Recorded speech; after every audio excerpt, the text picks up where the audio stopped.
गुरु रामपाल जी परमेश्वर जी की जय हो।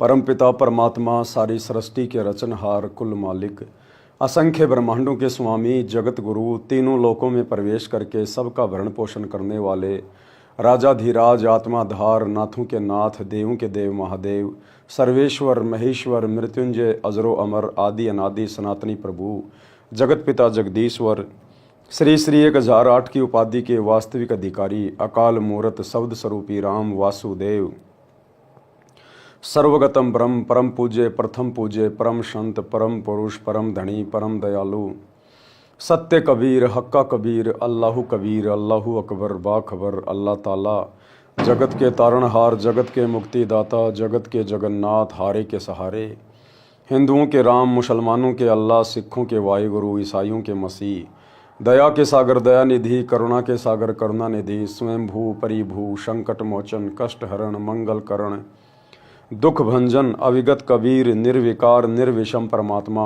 अलय अलेख सतगुरु आदि अनादि सतगुरु असली मर्यादा पुरुषोत्तम असली राम असली कृष्ण असली घनश्याम असली मुरारी राजाओं के राजा महाराजाओं के महाराजा शहंशाहों के शहंशाह सम्राटों के सम्राट भगवानों के भगवान अल्लाहों के अल्लाह प्रभुओं के प्रभु मसीहाओं के मसीह सच्चे वाहिगुरु बाबाओं के बाबा पीरों के पीर सेठों के सेठ जगत सेठ सावड़सा सेठ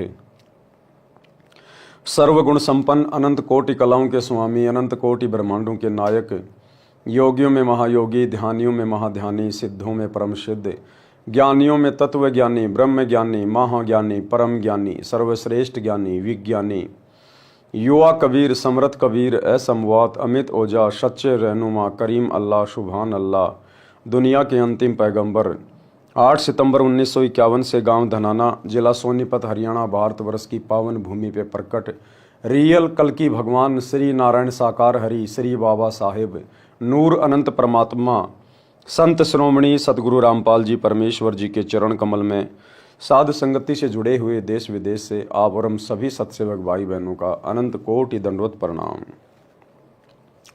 सत्साई भाई और बहनों, दया परमपिता परमेश्वर जी की सारी सृष्टि के सृजनहार सतगुरु रामपाल जी भगवान की जिनके विशेष आशीर्वाद से शुभ आशीर्वाद से उन्हीं के कर कमल से लिखित पवित्र पुस्तक जीने की राह के ऊपर वीडियो बनाने की श्रृंखला जारी है।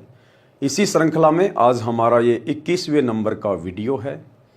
प्रत्येक वीडियो में गुरुदेव भगवान के आशीर्वाद से हमें भक्ति मार्ग से संबंधित बहुत सारी बातें पता चल रही हैं, जिन बातों को सुनकर देखकर पढ़कर हमारा दृढ़ विश्वास अपने पूज्य गुरुदेव भगवान के चरण कमल में बढ़ता ही जा रहा है। और ये विश्वास ही है जो हमें एक दिन सतलोक में जा बैठाएगा। परमात्मा कहते हैं कहे कबीर सुनो वै साधो मैं तो हूँ विश्वास में। तो आज के वीडियो में आगे बढ़ते हैं। आज के वीडियो में गुरुदेव भगवान ने एक जति और सती भगत के लक्षण बताए हैं, साथ ही सती स्त्री के भी लक्षण बताए हैं और ये सांसारिक उदाहरण देकर हमें भक्ति मार्ग में दृढ़ करने का प्रयास किया है। पवित्र पुस्तक जीने की राह पार्ट नंबर 21 पेज नंबर 161। भगत जति तथा सती होना चाहिए। अब ये जति क्या होता है, सती क्या होता है? जति के लक्षण, पुरुष यति यानी जति सो जानिए निज त्रिया तक विचार, यानी भगत या जगत का कोई भी व्यक्ति चाहे उपदेश ले रखा या नहीं ले रखा है, यति या जति उसी को कहते हैं जो केवल अपनी औरत तक ही सीमित रहता है, केवल अपनी पत्नी तक ही सीमित रहता है, व्यभिचार नहीं करता है, उसको जति या सती कहते हैं। माता बहन पुत्री सकल और जग की नार, अपनी स्त्री के अलावा आयु अनुसार अन्य स्त्री को अपनी बेटी बहन या मां की दृष्टि से देखने वाला जति कहलाता है।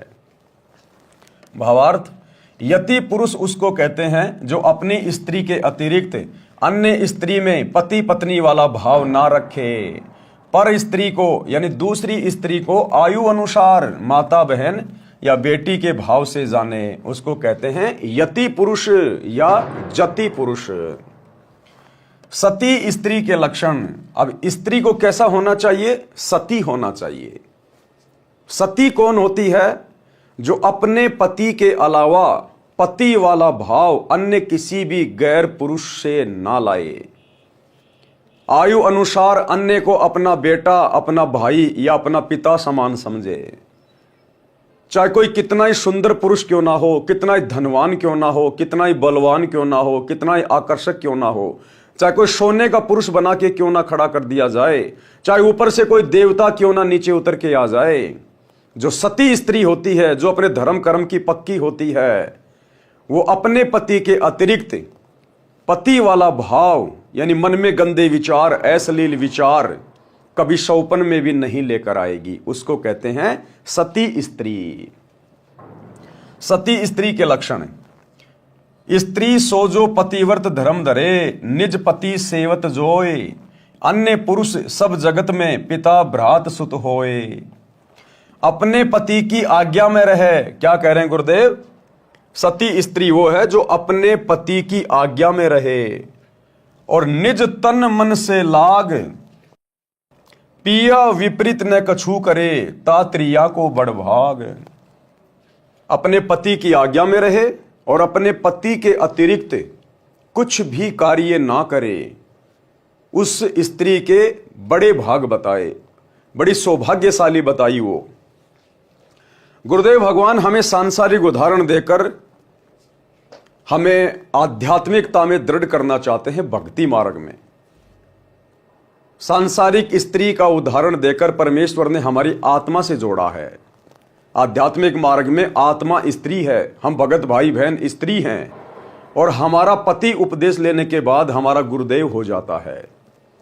तो हमने भी इसी प्रकार से अपने गुरुदेव के प्रति सतीत्व वाला भाव धारण करना चाहिए। अपने गुरु की आज्ञा के अतिरिक्त हमने एक कदम भी भक्ति मार्ग पर भार नहीं रखना चाहिए। हमने अपने गुरु को, अपने पिया को, अपने परमेश्वर को प्रसन्न करने के हर संभव प्रयास करने चाहिए। उनकी आज्ञा के विरुद्ध हमने एक कदम भी बाहर नहीं रखना चाहिए। पिया विपरीत न कछु करे, तात्रिया को बड़ भाग। उस भगत के, चाहे वो बहन हो या भाई हो, उसके बड़े भाग, बड़ी सौभाग्यवती, बड़ी सौभाग्यशाली। भावार्थ: सती स्त्री उसको कहते हैं जो अपने पति से लगाव रखे। आत्मा, पतिव्रता आत्मा, पतिव्रता भगत या बहन उसको कहते हैं जो केवल अपने गुरुदेव भगवान से ही लगन रखे, अन्य किसी में परमात्मा वाला भाव ना देखे, अन्य किसी में परमेश्वर वाले भाव ना देखे। सती स्त्री उसको कहते हैं जो अपने पति से लगाव रखे, अपने पति के अतिरिक्त संसार के अन्य पुरुषों को आयु अनुसार पिता, भाई तथा पुत्र के भाव से देखे यानी बरते, अपने पति की आज्ञा में रहे यानी अपने गुरुदेव की आज्ञा में चले, उनके प्रत्येक नियम और मर्यादा में चले, मन तन से सेवा करे, कोई कार्य पति के विपरीत ना करे, कोई भी कार्य अपने गुरुदेव की भक्ति और मर्यादाओं के विरुद्ध ना करे, वो है पतिव्रता आत्मा। और जब तक हम इस प्रकार से पतिव्रता पद पर नहीं आएंगे तो हमारी भक्ति सफलता की ओर नहीं बढ़ेगी। दान करना कितना अनिवार्य है, यानी भक्ति मार्ग में सच्चे सतगुरु से उपदेश लेने के बाद में दान करना कितना अनिवार्य है। कबीर मनोकामना बिहाय के हर्ष सहित करे दान, ताका तन मन निर्मल होए, होए पाप की हान। कबीर यज्ञ दान बिन गुरु के निस्दिन माला फेर, निष्फल वह करनी सखल सतगुरु भाखे टेर। प्रथम गुरु से पूछिए कीजिए काज बहोर, सो सुखदायक होत है मिटे जीव का खोर। भावार्थ: कबीर परमेश्वर जी ने बताया है कि बिना किसी मनोकामना के जो दान किया जाता है वह दान दोनों फल देता है। बिना किसी मनोकामना के, बिना किसी इच्छा के, बिना किसी भौतिक डिमांड के जो दान किया जाता है, ज्योति पाठ करवाया जाता है अपने गुरुदेव भगवान को, अपने गुरुदेव के कर कमल में, वो दान दोनों कार्य करता है। दोनों कार्य कौन से? क्योंकि सतगुरु अंतर्यामी है, सतगुरु को बताने की आवश्यकता नहीं है कि आपके ऊपर क्या संकट है या क्या संकट आने वाला है। सतगुरु अंतर्यामी है, वो हमारे मन में उठने वाली बात को जान जाते हैं। जिस घटना का जो आने वाले समय में घटने वाली है, हमारे ऊपर कोई संकट आने वाला है, कोई दुख आने वाला है, हम नहीं जानते, सतगुरु पहले से जानते हैं। तो सतगुरु को दान धर्म करते समय, ज्योति पाठ करवाते समय हमने अपने मन में कोई इच्छा नहीं रखनी, निष्काम भाव से हमने दान करना चाहिए। गुरुदेव कहते हैं जब तक भक्ति सह कामना तब लग निष्फल सेव, कहे कबीर वे क्यों मिले निष्कामी निज देव। और परमात्मा कहते हैं बिन इच्छा जो देत है सो दान कहावे, फल बाचे नहीं तास का वो अमरापुर जावे।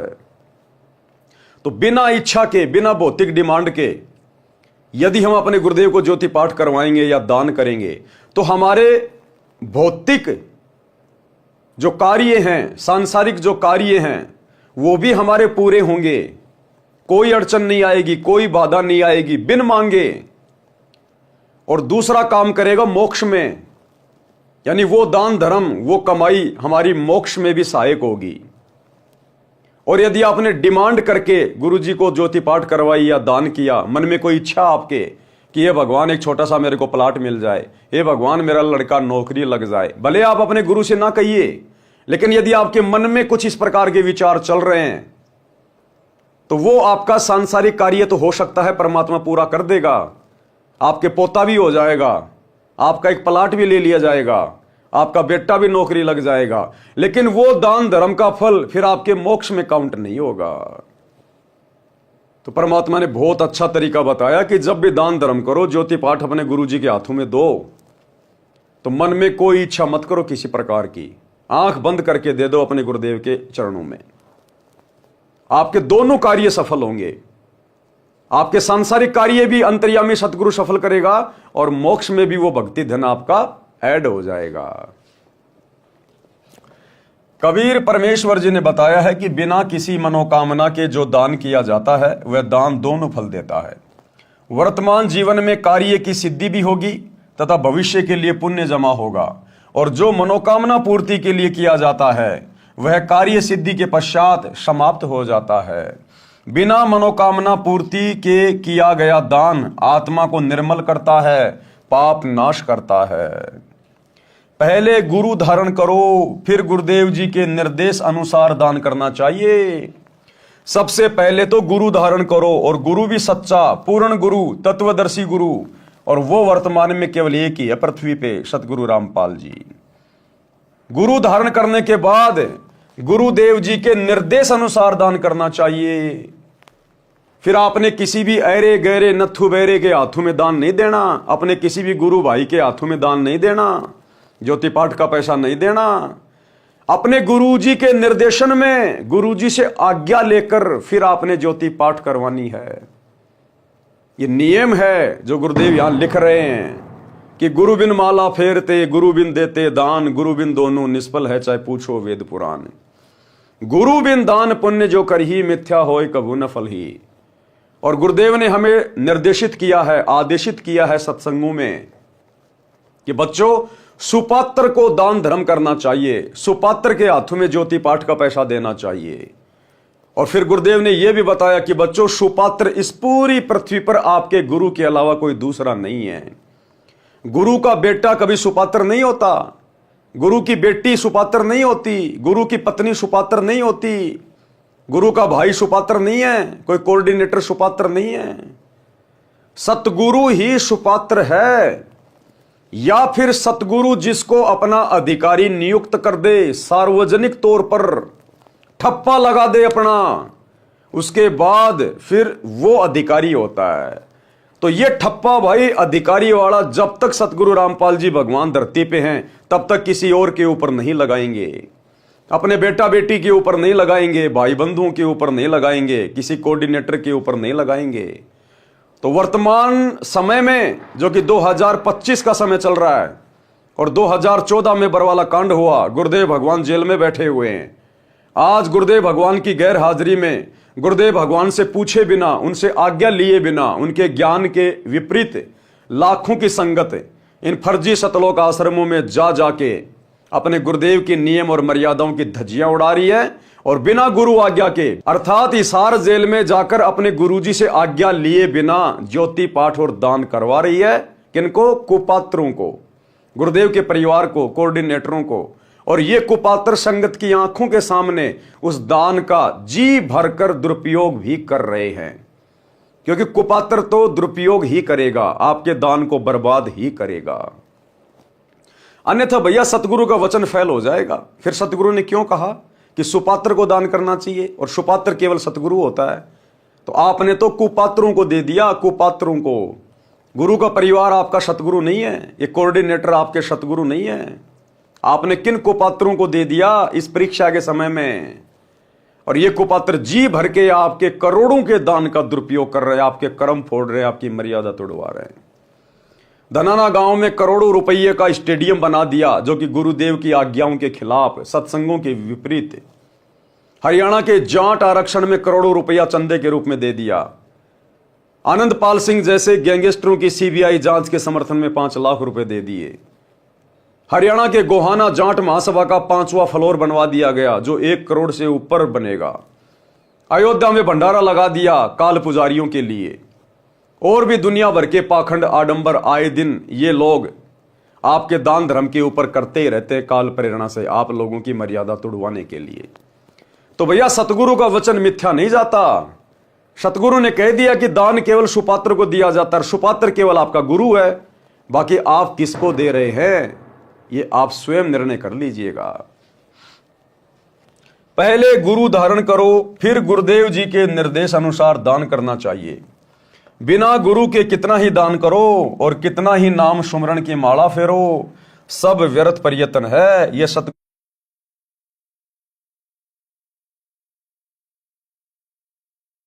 का तो यह मतलब है कि सबसे पहले सच्चा गुरु धारण करो, उसके बाद में दान करो।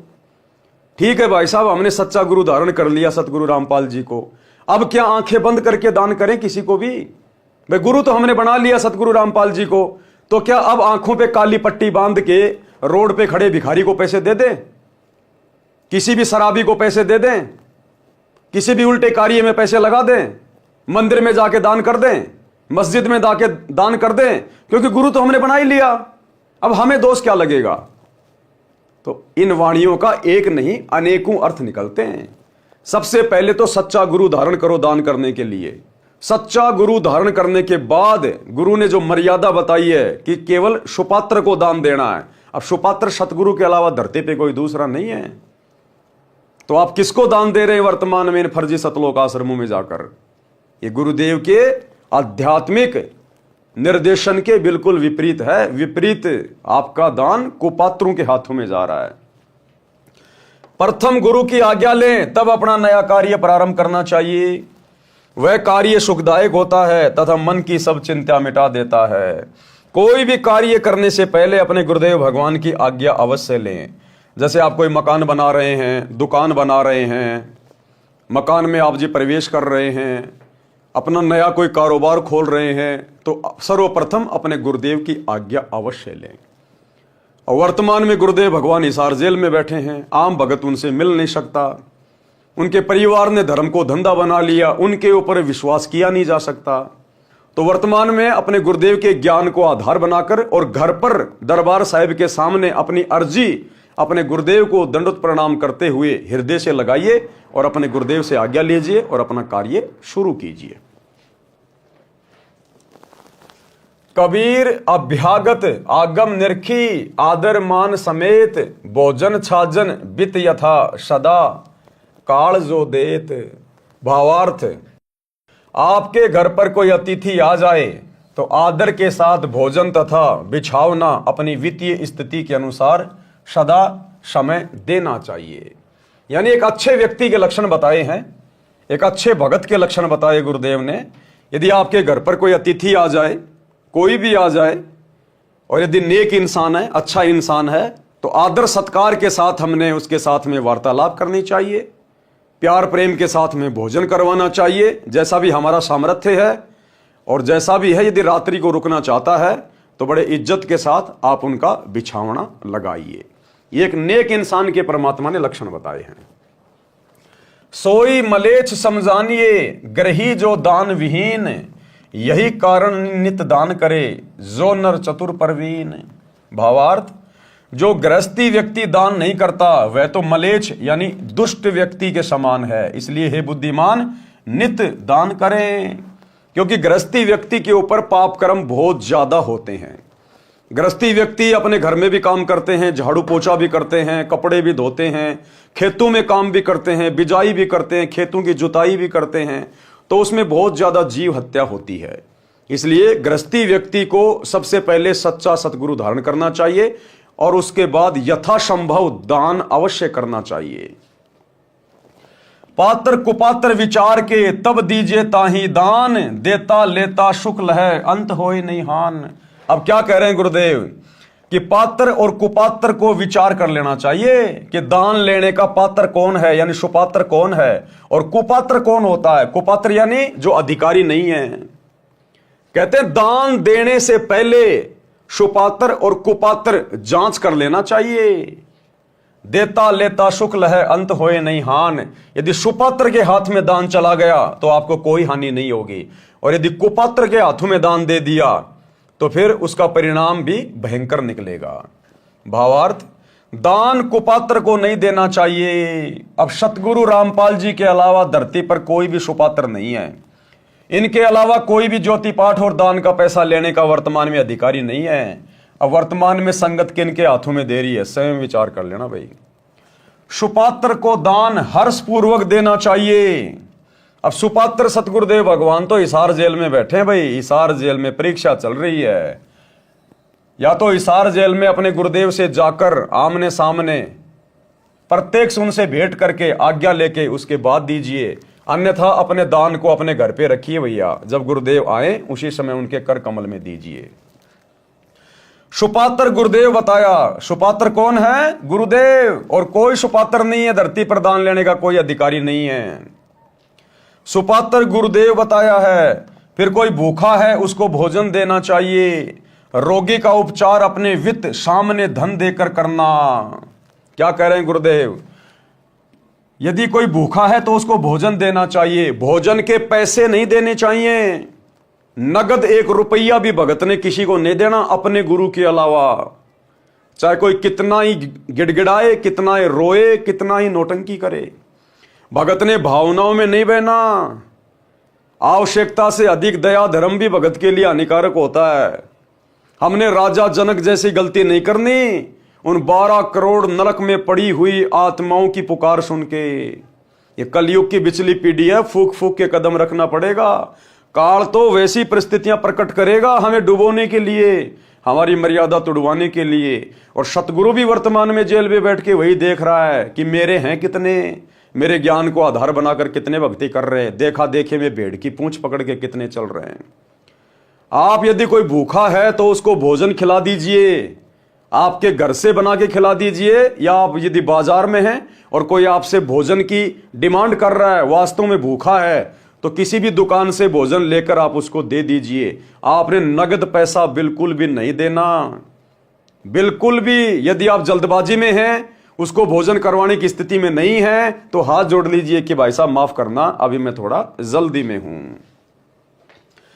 फिर कोई भूखा है उसको भोजन देना चाहिए। रोगी का उपचार अपने वित्त सामने धन देकर करना। यदि कोई रोगी है, कोई बीमार है, चाहे आड़ोसी हो, चाहे पड़ोसी हो, चाहे रिश्तेदार हो, हमने उनको नगद पैसे नहीं देने कि भाई साहब मेरा बेटा बहुत बीमार हो गया, मेरे फोन पे में पैसे डाल दे। समय नहीं है भाई साहब। भावनाओं में नहीं बहना, जल्दबाजी नहीं करनी बिल्कुल भी। अपनी आंखों के सामने अगर दवा की जरूरत है तो मेडिकल पे जाइए। 2, 4, 5 हजार जितने की भी दवा की आवश्यकता है, यदि आप समर्थ हैं तो आप अपनी जेब से मेडिकल वाले को पैसे दीजिए। जितने की दवा है उतने ही, 1 रुपया भी नहीं फालतू। उसको 100 रुपए भी फालतू नहीं देने के हिसाब तू अपने खर्चे के लिए रख ले। हाँ, यदि हमारा कोई भगत भाई बहन है, नाम उपदेश ले रखा है, मर्यादा में है, उसको हम नगद पैसा देके उधार मदद कर सकते हैं, क्योंकि वो परमात्मा का भगत है, वो पैसे का दुरुपयोग नहीं करेगा। और यदि फिर भी वो दुरुपयोग करेगा तो सजा फिर वो भोगेगा, हम नहीं भोगेंगे, क्योंकि हमने तो अपनी आंखों के सामने उसकी स्थिति को देखकर हमने उसकी मदद की है। अब वो यदि अपने कर्म फोड़ रहा है, अपने भगवान को धोखा दे रहा है, तो लाख बार दे। लेकिन जगत वाला कोई भी व्यक्ति हो, चाहे रिश्तेदार हो, चाहे अड़ोसी हो, चाहे पड़ोसी हो, उनको नगद पैसा नहीं देना, चाहे कोई कितना बीमार हो। डॉक्टर की फीस देने में वो समर्थ नहीं है, यदि आप समर्थ हैं, उसकी मदद करना चाहते हैं, तो आप जी खुद जाइए हॉस्पिटल में, डॉक्टर से पूछिए साहब आपकी कितनी फीस है, बोलेगा साहब 3,000 रुपये, लीजिए साहब 3,000 रुपये, और उसको बोल दीजिए भाई मैं आपको ये उधार दे रहा हूं, ये पैसा आप मेरा लौटा देना। फ्री में मदद नहीं करनी, बिल्कुल भी ना भगत की ना जगत की, फ्री में मदद नहीं करनी, उधार का बोल के दीजिएगा। अगर वो नहीं चुका पाएगा किसी कारण से, तो फिर कोई दिक्कत नहीं होने वाली, क्योंकि हमने फ्री में नहीं दिया, हमने तो उधार दिया।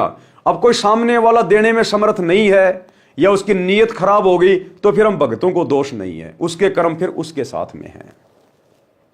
तो इस प्रकार से भाई और बहनों, हमने किसी की भी मदद करते समय किसी भी प्रकार की बहुत सोच समझ के कदम रखना है। यह काल का भयंकर जाल है, वो कदम कदम पर भक्तों के साथ में धोखा करने का प्रयास करेगा।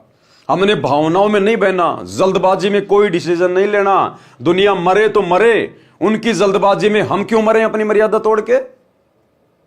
अगर इतना ही ज्यादा दुखी है, परेशान है, तो आजा भगवान की शरण में, नाम दीक्षा ले, संकल्प ले, भक्ति कर, अपनी सत्संग सुनना शुरू कर। अगर इतना ज्यादा दुखी हो रहा है तो हमने किसी के दुख में भावनाओं में बहकर अपनी मर्यादा नहीं तोड़नी है। ये दुनिया आए दिन लाखों मर रही है, मर जाएंगे, मरने दो। भक्ति नहीं करेगा वो आज, नहीं तो वो कल मरेगा। लेकिन हम क्यों मर्यादा तोड़ के मरे उसके चक्कर में। तो यदि कोई रोगी है तो भाई डायरेक्ट नगद पैसा मत देना, आप सामने जाकर गोली दवाई दिलवा दो। बाढ़ पीड़ित, यदि कोई बाढ़ आ गई कहीं पर, भूकंप आ गया, और यदि आप समर्थ हैं तो आप किसी के मोबाइल पे, फोन पे या बहुत सारे लोग उस समय वीडियो बनाएंगे, आप बाढ़ पीड़ितों की मदद कीजिएगा, वहां भूकंप आ गया, आपकी मदद की आवश्यकता है। आप यदि 100 रुपए भी डालेंगे तो लाखों रुपए हो जाएंगे, लोगों की मदद हो जाएगी। हमने इन भावनाओं में नहीं बहना, फालतू का दानी नहीं बनना। यदि आपके आसपास ऐसा कोई सिस्टम है, कहीं बाढ़ आई है, कोई भूकंप आया है, आप जी अपने घर से भोजन भंडारा बनवा के लेके जाइए और उसके बाद आप उनको भोजन दीजिएगा। या मार्केट से कोई चीज वगैरह, कोई फल फ्रूट वगैरह, या कोई फूड पैकिंग वगैरह। और फूड पैकिंग भी ऐसी होनी चाहिए जिसको आदमी बेच ना दे। आजकल ये भिखारी भी बड़े एडवांस हैं। आप किसी को भी क्या करोगे, बिस्कुट का पैकेट दे दोगे, वो उसको दुकान वाले को 3 रुपए में दे देगा वापस, और 2 रुपए जो बचेंगे उसका गुटखा लेके खा लेगा। आप जिसको भी बिस्कुट दें, कोई भी फूड दें, जो पैकिंग होता है थोड़ा सा उसको फाड़ दें, बिस्कुट के पैकेट को थोड़ा 2 टूक कर दें बीच में हल्का सा, या और कोई भी पैकिंग का सामान है उसकी पैकिंग को थोड़ा सा फाड़ दें। नहीं तो आजकल बड़े उस्ताद हैं, ये 100 रुपए की चीज को 25 रुपए में दुकान वाले को दे देंगे। अब 25 रुपए तो गए ना, 25 रुपए का जो वो उल्टा काम करेगा, नुकसान तो हमें हुआ ना फिर। तो बहुत सोच समझ के भाई और बहनों, तो बाढ़ पीड़ितों को भी भोजन खिलाइए, खाने पीने का सामान दीजिए, नगद पैसे नहीं। भूकंप पीड़ितों को समूह बनाकर भोजन, कपड़े अपने हाथों से देना सुपात्र को दिया गया दान है। क्या कह रहे हैं गुरुदेव, अपने हाथों से देना। अब हाथों से कब देंगे, वहां पहुंच के देंगे। घर बैठे मोबाइल पे स्कैन करके रुपए नहीं डालेंगे। अपने हाथों से देने का मतलब वहां पहुंच के देना, अपनी आंखों के सामने कि वास्तव में इसको आवश्यकता है, और नगद बिल्कुल नहीं देना। तो इतनी सावधानी हमने बरतनी है। अपने हाथों देना, सुपात्र को दिया दान कहा है, इससे कोई हानि नहीं होती है। धर्म बोध पृष्ठ 189 का सारांश। कबीर फल कारण सेवा करे, निस्दिन याचे राम। कहे कबीर सेवा नहीं, जो चाहे चौगुने दाम। कि भैया अगर सेवा के बदले अगर तू धन की उम्मीद कर रहा है, तो फिर तू तो मजदूरी कर रहा है, तू भक्ति नहीं कर रहा, तू तो बिजनेस कर रहा है, तू तो व्यापार कर रहा है। कि मैं गुरुजी को एक ज्योति करवा दूं, अगर मेरा एक प्लाट अगर वो बिक जाए, तो अगर वो प्लाट में ले लूं तो गुरुजी को ज्योति करवा दूं, तो तू तो भैया बिजनेस कर रहा है, गुरु के साथ में धंधा कर रहा है। तू सेवा थोड़ी कर रहा है, दान थोड़ी कर रहा है। कबीर फल कारण सेवा करे, निस्दिन याचे राम। कहे कबीर सेवा नहीं, जो चाहे चौगुने दाम। जो किसी कार्य की सिद्धि के लिए सेवा यानी पूजा करता है, दिन रात परमात्मा से मांगता रहता है। परमेश्वर कबीर जी ने कहा है कि वह सेवा नहीं, जो 4 गुना धन सेवा के बदले इच्छा करता है। कबीर सज्जन सगे कुटुंब हितु, जो कोई द्वारे आव। कभू निरादर ना कीजिए, राखे सबका भाव। एक नेक भगत के क्या लक्षण बताए, एक अच्छे इंसान के गुरुदेव ने क्या लक्षण बताए। भद्र पुरुषों, सगे यानी रिश्तेदारों, कुटुंब यानी परिवारजनों तथा हितु यानी आपके हितैषियों का आपके द्वार पर आना हो तो कभी अनादर नहीं करना चाहिए, सबका भाव रखना चाहिए, लेकिन अपनी मर्यादाओं का विशेष ध्यान रखना चाहिए। मर्यादा तोड़कर हमने दूसरों का आदर सत्कार नहीं करना, मर्यादा तोड़कर हमने ज्यादा सम्मान का पात्र नहीं बनना। अपनी मर्यादा पहले, घर पर कोई भी आ जाए, रिश्तेदार आ जाओ, कोई सागा संबंधी आ जाओ, सबको प्यार प्रेम से बोलिए, बढ़िया भोजन खिलाइएगा, परमात्मा की चर्चा सुनाइएगा। हमने अपनी मर्यादाओं का सबसे पहले ध्यान रखना है। कबीर कोड़ी कोड़ी जोड़कर कीने लाख करोड़, पैसा एक ना संग चले केते दाम बटोर। कि भैया कितना ही जोड़ ले, कितना ही बैंक भर ले, कितना ही दुनिया लूट ले, रिश्वत ले ले, ठग ले, अंत में तेरे साथ एक फुट्टी कोड़ी भी नहीं जाएगी। जो कर्म तूने बिगाड़ लिए, लोगों को ठग के, चोरी करके, धन जमा करके, वो कर्म तेरे साथ जाएंगे। भावार्थ, दान धर्म पर पैसा खर्च किया नहीं, लाखों करोड़ों रुपए जमा कर लिए, संसार छोड़कर जाते समय एक पैसा भी साथ नहीं चलेगा, चाहे कितना ही धन संग्रह कर लो। जो धन हरि के हेत धर्म रा नहीं लगात, सो धन चोर लबार गहे धर छाती पर लात। जो व्यक्ति दान धर्म में पैसा नहीं लगाता, शुभ कार्यों में पैसा नहीं लगाता है, कहते हैं जो धन हरि के हेत धर्म रा नहीं लगात, सो धन चोर लबार गहे धर छाती पर लात। कहते हैं चोर उसके धन को चुरा लेंगे, उसकी छाती पे लात धर के। आपका लड़का बीमार हो जाएगा, एक्सीडेंट हो जाएगा, आपने डॉक्टर को लाखों रुपए देने पड़ेंगे, कार्ड ले गए, छाती पे पैर रख के। जो आप 5,000 रुपए भी दान में लगाने से डर रहे थे ना, कि कहीं पैसे कम ना पड़ जाए, नुकसान ना हो जाए, अब छोरा बीमार हो गया, अब लाखों रुपए वो डॉक्टर लेगा छाती पे पैर धर के। घर में चोरी हो जाएगी, चोर चुरा ले जाएंगे पैसा, ज्वेलरी, सोना चांदी, छाती पे पैर रख के रोते रहो फिर बाद में। और दान धर्म करते तो परमात्मा मुसीबत में आगे खड़ा हुआ मिलता, आगे खड़ा हुआ।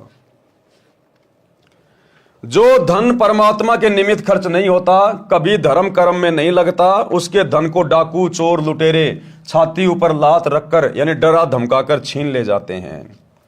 सत का सौदा जो करे, दंभ छल छिद्र त्यागे, अपने भाग का धन लहे पर धन विषम लागे।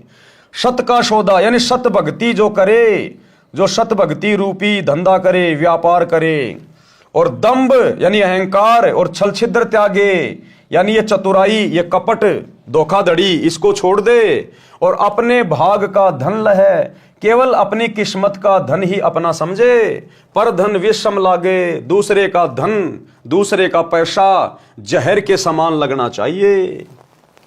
अपने जीवन में परमात्मा से डरकर सत्य के आधार से सर्व कर्म करने चाहिए कि भैया एक दिन मालिक के दरबार में भी जाना है, आज नहीं तो कल ये शरीर भी छूटेगा, ऊपर भगवान के दरबार में भी जाएगा, वहां तेरा अकाउंट होगा पाई पाई का। तुमने उस दरगाह का महल नहीं देखा, धर्मराज के तिल तिल का लेखा।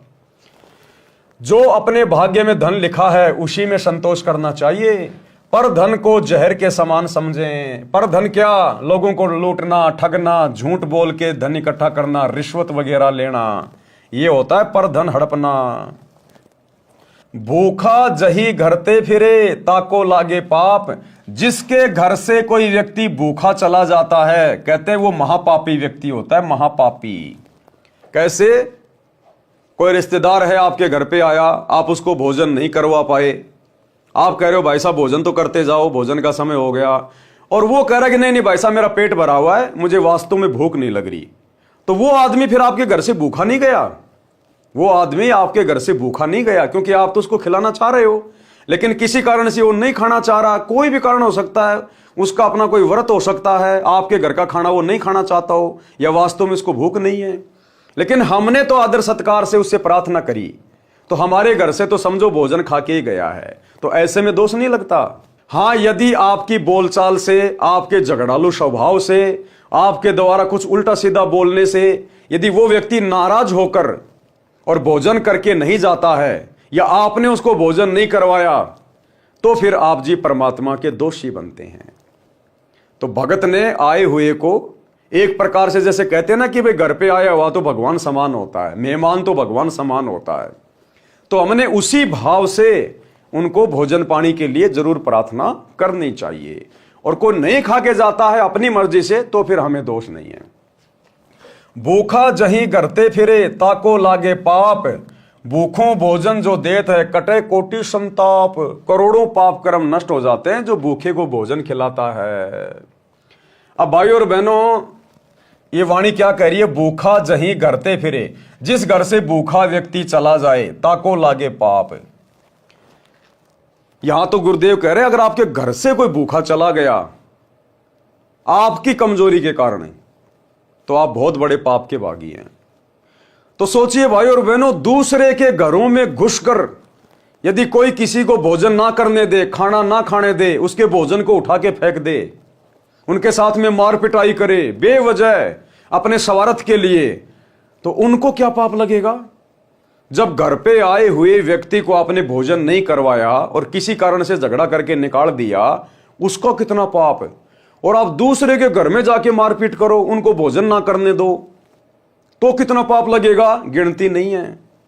तो ये पाप वर्तमान में काल करवा रहा है सतगुरु रामपाल जी के परिवार से, इन कोऑर्डिनेटरों से।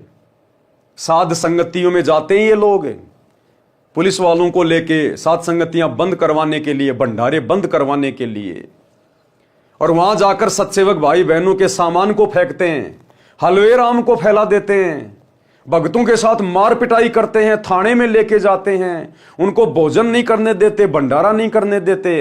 तो सोचिए इन राक्षसों के साथ, गुरुदेव के परिवार के साथ और इन कोऑर्डिनेटरों के साथ और इनके चक्कर में जो आम संगत आकर इस प्रकार का कुकृत्य कर डालती है सत्सेवकों के साथ, सोचिए उन लोगों के साथ में क्या बीतेगी आने वाले समय में।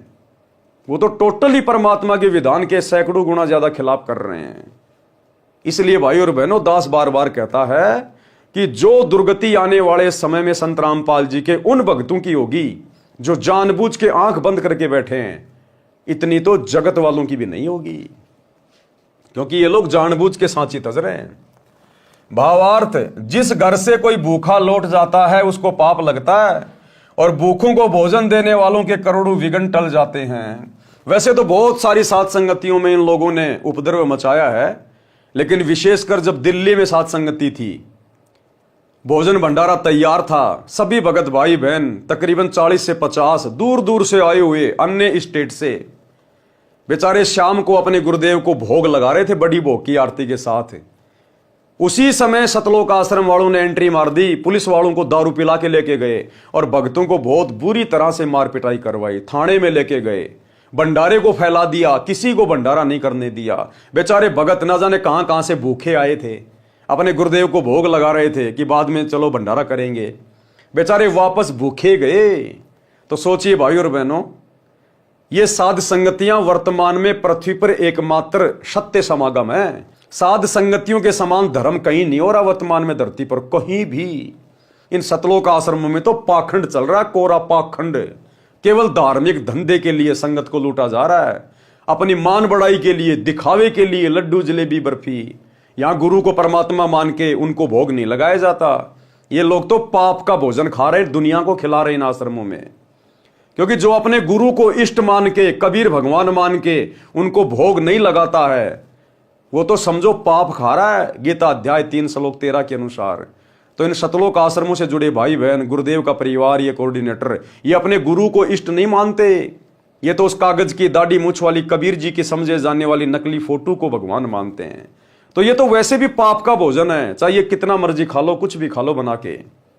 एकमात्र सत्य समागम गुरुदेव की गैर हाजिरी में 2014 बरवाला कांड के बाद यदि धरती पर कहीं हो रहे हैं तो केवल साध संगतियों में, और उन साध संगतियों में जाकर काल प्रेरणा से उत्पात मचाना, भंडारे बंद करवाना, ये दुनिया के सबसे बड़े पापी हैं, सबसे बड़े पापी।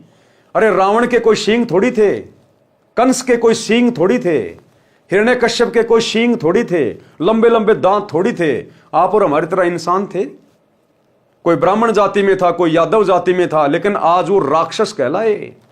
तो ठीक इसी प्रकार ये गुरुदेव का परिवार, ये कोऑर्डिनेटर जो सात संगतियों में जाके उपद्रव मचाते हैं, ये राक्षस हैं, राक्षस।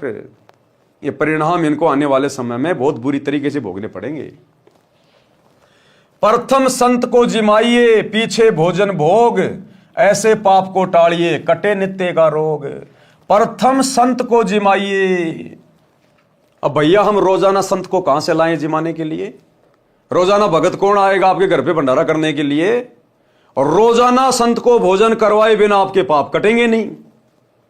इसलिए परमात्मा ने गीता अध्याय 3 श्लोक नंबर 13 में लिखा है कि परमात्मा को भोग लगाए बिना, यानी उस संत को जिमाए बिना जो व्यक्ति भोजन खाएगा वो तो पाप खाएगा, पाप। इसलिए सतगुरु ने अपनी प्यारी आत्माओं को, सत्सेवकों को बचाने के लिए काल के कहर से और अपने शास्त्र अनुकूल भक्ति विधान अनुसार आगे बढ़ाने के लिए यह प्रेरणा की है कि बच्चों घर घर में अपने गुरुदेव को इष्ट मान के भोग लगाओ। और सत्सेवकों ने घर घर में अपने गुरुदेव का आसन लगा दिया, बेड लगा दिया, अपने गुरु को ही अपना इष्ट मान के, और जो नकली इष्ट है दाढ़ी मूछ वाला कबीर, उसको घर से बाहर निकाल दिया और अपने गुरु को इष्ट मान के रोजाना संत को जिमा रहे हैं। क्योंकि प्रथम संत तो हमारे गुरुदेव हैं, हम तो फिर छोटे संत हैं। अरे प्रथम तो हमारे गुरुदेव हैं, हम तो उनके बाद हैं। तो क्या कह रहे हैं यहां परमात्मा वाणी में? प्रथम संत को जिमाइए और पीछे भोजन भोग, ऐसे पाप को टाड़िए, कटे नित्य का रोग। अब मान लीजिए किसी घर में 5 भगत हैं, वो 5 संत हैं। अब बताइए 5 संत हैं, लेकिन पहले वो खिलाएंगे किसको? क्योंकि आदेश क्या हो गया? प्रथम संत को जिमाइए। तो मान लीजिए आपने अपने बेटों को जिमा दिया, वो भगत हैं, तो आपको तो मिल गया पुण्य, लेकिन आपके बेटों को पुण्य कहां मिला? क्योंकि उन्होंने तो संत को जिमाए बिना भोजन कर लिया। और यदि आपके बेटे पहले आपको जिमा रहे हैं तो फिर आप पाप से दूर नहीं हट पाएंगे, क्योंकि आपने किसी संत को भोजन करवाए बिना आपने कैसे खा लिया? तो यहां संत कौन है असल में? जो उन 5 को लाभ मिलेगा उसको भोजन करवाने से। सबसे बड़ा संत हमारा गुरु। इसलिए अपने गुरुदेव को भोग लगाइए, भोग की आरती के साथ। ये अन्नदेव की आरती नहीं। थाली में रोटी डाल ली, एक टुकड़ा तोड़ के रख दिया और अन्नदेव की छोटी आरती कर दी, वो संत जिमाना नहीं है, वो तो तुम जिम रहे हो। संत कहां जिम रहा है? इसलिए घर पर यदि कोई भगत भाई बहन आ जाए तो वो संत हैं। और रोजाना जिस संत को भोग लगाने की बात कही जा रही है उसके बाद हमने भोजन खाना है, वो परम संत हमारा गुरु है, हमारा गुरु। पहले अपने गुरु को भोग की आरती के साथ भोग लगाइए, हलवे राम का भोग लगाइए, जो विधि सात संगतियों में चल रही है। तो देखो भाई और बहनों, प्रत्येक बात का आपको समर्थन मिलेगा, आपको जो है सबूत मिलेगा। प्रथम संत को जिमाइए, पीछे भोजन भोग, ऐसे पाप को टाड़िए, कटे नित्य का रोग। यदि आपके घर पर कोई संत भगत आ जाए तो पहले उसको भोजन कराना चाहिए, पीछे आप भोजन खाना चाहिए। इस प्रकार अपने सिर पर नित्य आने वाले पाप के कारण कष्ट को टालना चाहिए। अब भैया रोजाना संत कहां से आएंगे? रोजाना घर पे भगत कहां से आएंगे? तो ये परम संत है, इसको पहचान लीजिए। संतों का संत, परम संत, इन्हें अपना इष्ट मानकर गीता अध्याय 3 श्लोक 13 के अनुसार प्रतिदिन भोग लगाइए, हमारे सारे पाप ना कट जाएं। कर्म बोध पृष्ठ 180 का सारांश। कबीर यद्यपि उत्तम कर्म करी रह रहित अभिमान, कि भगत ने केवल श्रेष्ठ कर्म करने चाहिए, अपने गुरुदेव भगवान की आज्ञा में रहकर उनके बताए अनुसार ही धार्मिक जो कर्म है वो करने चाहिए। रह रहित अभिमान और घमंड से दूर रहना चाहिए, मान बड़ाई अहंकार से दूर रहना चाहिए। साधु देख सिर नावते करते आदरमान, और भगत को देखते ही सिर झुक जाना चाहिए। सतसाई भगत जी कहते हैं वो भगत सफल होगा। और यहां भक्तों को जा जाके लठों से मार रहे हैं, सात संगतियों में भक्तों पे मुकदमा करवा रहे हैं, भक्तों को जेल करवा रहे हैं। तो बताइए इनके साथ में क्या बीतेगी आने वाले समय में? भावार्थ, अभिमान त्याग कर श्रेष्ठ कर्म करने चाहिए। अब भैया अभिमान तो कूट कूट के भर दिया काल ने संगत में, वर्तमान में गुरुदेव की गैर हाजिरी में। अभिमान कहां से त्यागेंगे और श्रेष्ठ कर्म कहां से करेंगे? ये तो घटिया कर्मों में लग गए। राजनेताओं की रैलियों में धक्के खाना श्रेष्ठ कर्म नहीं है भक्ति मार्ग में। दुनिया के लिए अपने गुरुदेव की मर्यादा तोड़ के स्टेडियम बनवाना श्रेष्ठ कर्म नहीं है भक्ति मार्ग में। अयोध्या में जाके आन उपासना को बढ़ावा देते हुए काल पुजारियों के लिए भंडारा लगाना ये श्रेष्ठ कर्म नहीं है गुरुदेव के अनुसार। हरियाणा के जाटों की धर्मशाला बनवाना, करोड़ों रुपया भक्तों के दान पाठ का ज्योति का बर्बाद करना ये श्रेष्ठ कर्म नहीं है। जाट आरक्षण में करोड़ों रुपया चंदे में दे देना, भक्तों की मर्यादा तोड़वाना वहां बैठा कर ये श्रेष्ठ कर्म नहीं है। आनंदपाल जैसे गुंडों की सीबीआई जांच का समर्थन करने के लिए राजपूत करणी सेना की रैली में जाके बैठना और 5 लाख रुपए चंदे के रूप में देना ये भक्ति मार्ग में श्रेष्ठ कर्म नहीं है। आश्रम में हॉस्पिटल बनाना अति घटिया कर्म, अति घटिया कर्म। तो भाई और बहनों, परमात्मा का विधान क्या कह रहा है, गुरुदेव का संविधान क्या कह रहा है और भगत समाज किस दिशा में जा रहा है, इसी बात की परीक्षा लेने के लिए, अपने सिर से नकली भक्तों का बोझ उतारने के लिए परमात्मा ये लीला कर रहे हैं। इस आर जेल में बैठने की किसी ने बांध नहीं रखा है, वो अबंध परमात्मा है। अभिमान त्याग कर श्रेष्ठ कर्म करने चाहिए। संत भगत को आता देखकर शीश झुकाकर प्रणाम तथा सम्मान करना चाहिए। कबीर बार बार निज शरणते सुने जो धर्म पुराण, कोमल चित उदार नित हिंसा रहित बखान। भगत को चाहिए कि वह बार बार धर्म कर्म के विषय में सत्संग ज्ञान सुने और अपना चित्त कोमल रखे। अहिंसा परम धर्म है, ऐसे अहिंसा संबंधी प्रवचन सुनने चाहिए। कबीर न्याय धर्म युक्त कर्म सब करे, न करना कभू अन्याय। जो अन्यायी पुरुष है बंधे जमपुर जाए। सदा न्याय युक्त कर्म करने चाहिए, कभी भी अन्याय नहीं करना चाहिए। जो अन्याय करते हैं वे यमराज के लोक में नरक में जाते हैं। धर्म बोध पृष्ठ 181 का सारांश है।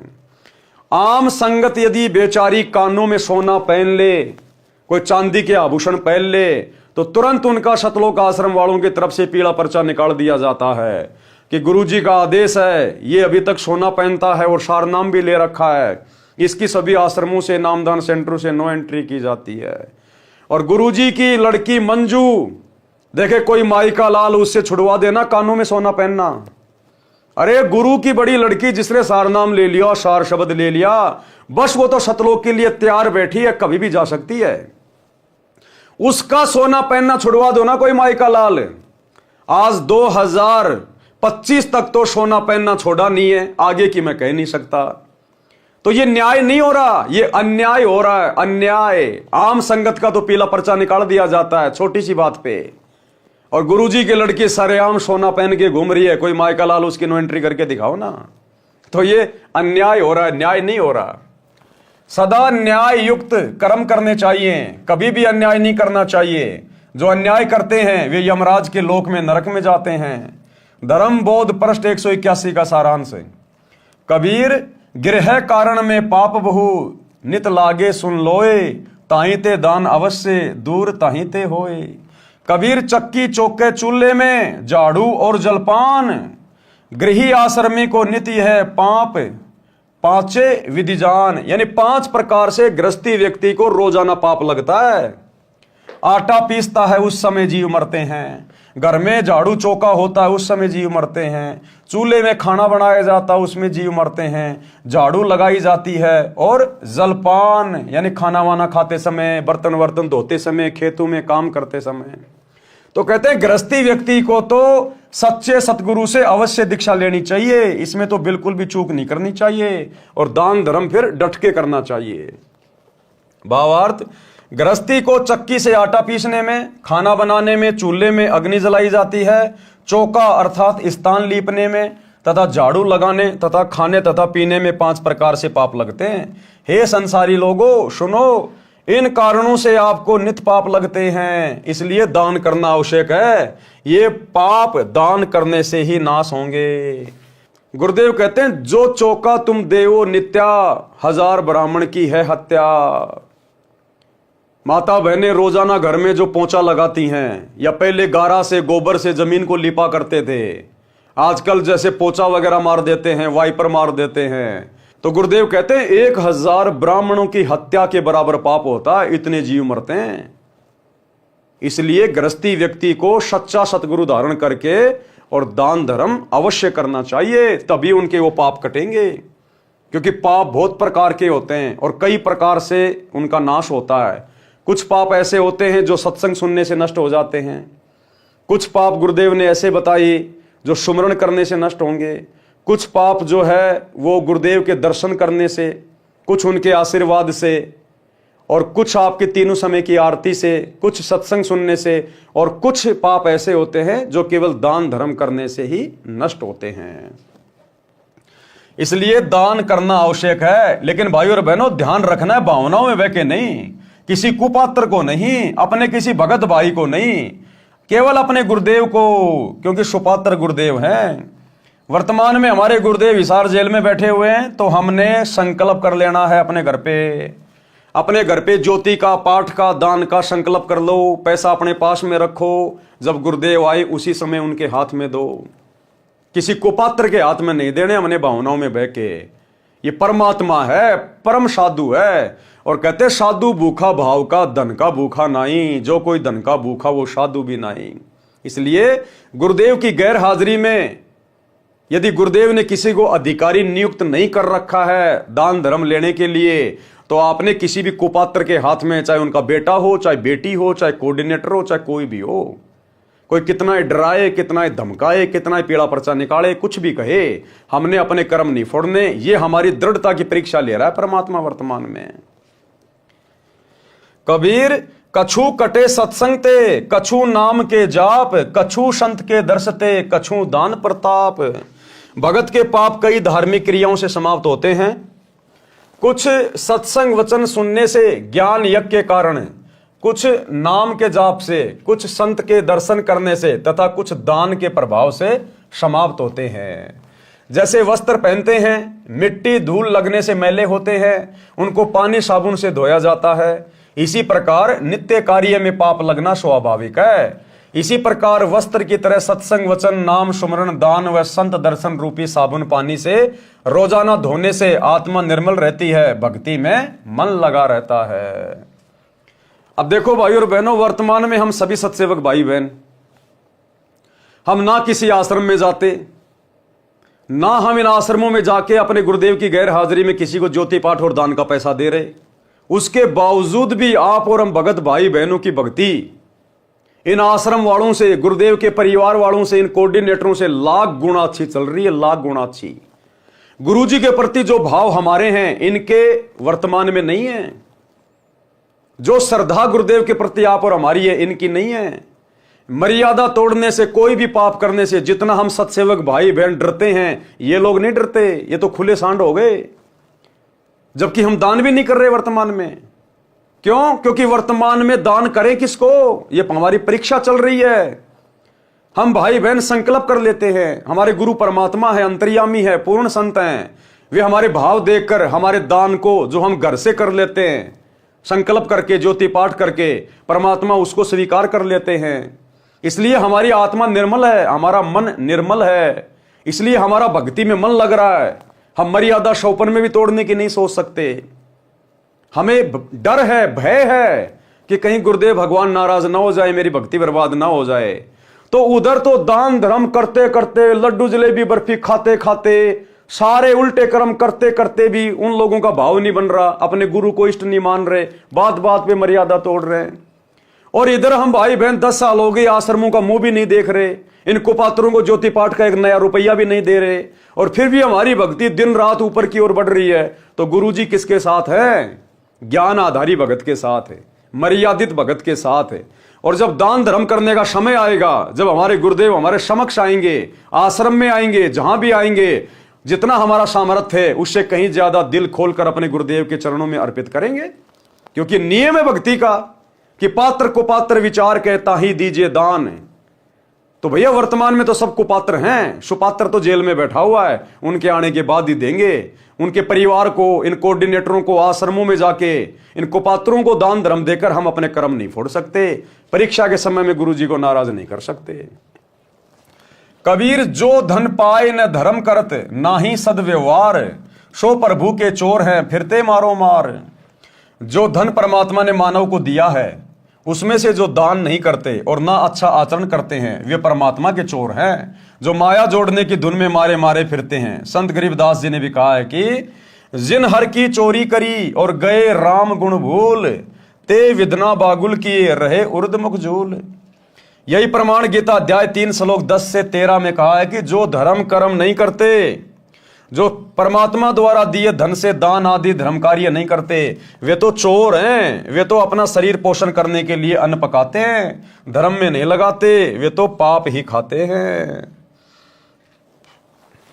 बच्चों को शिक्षा अवश्य दिलानी चाहिए।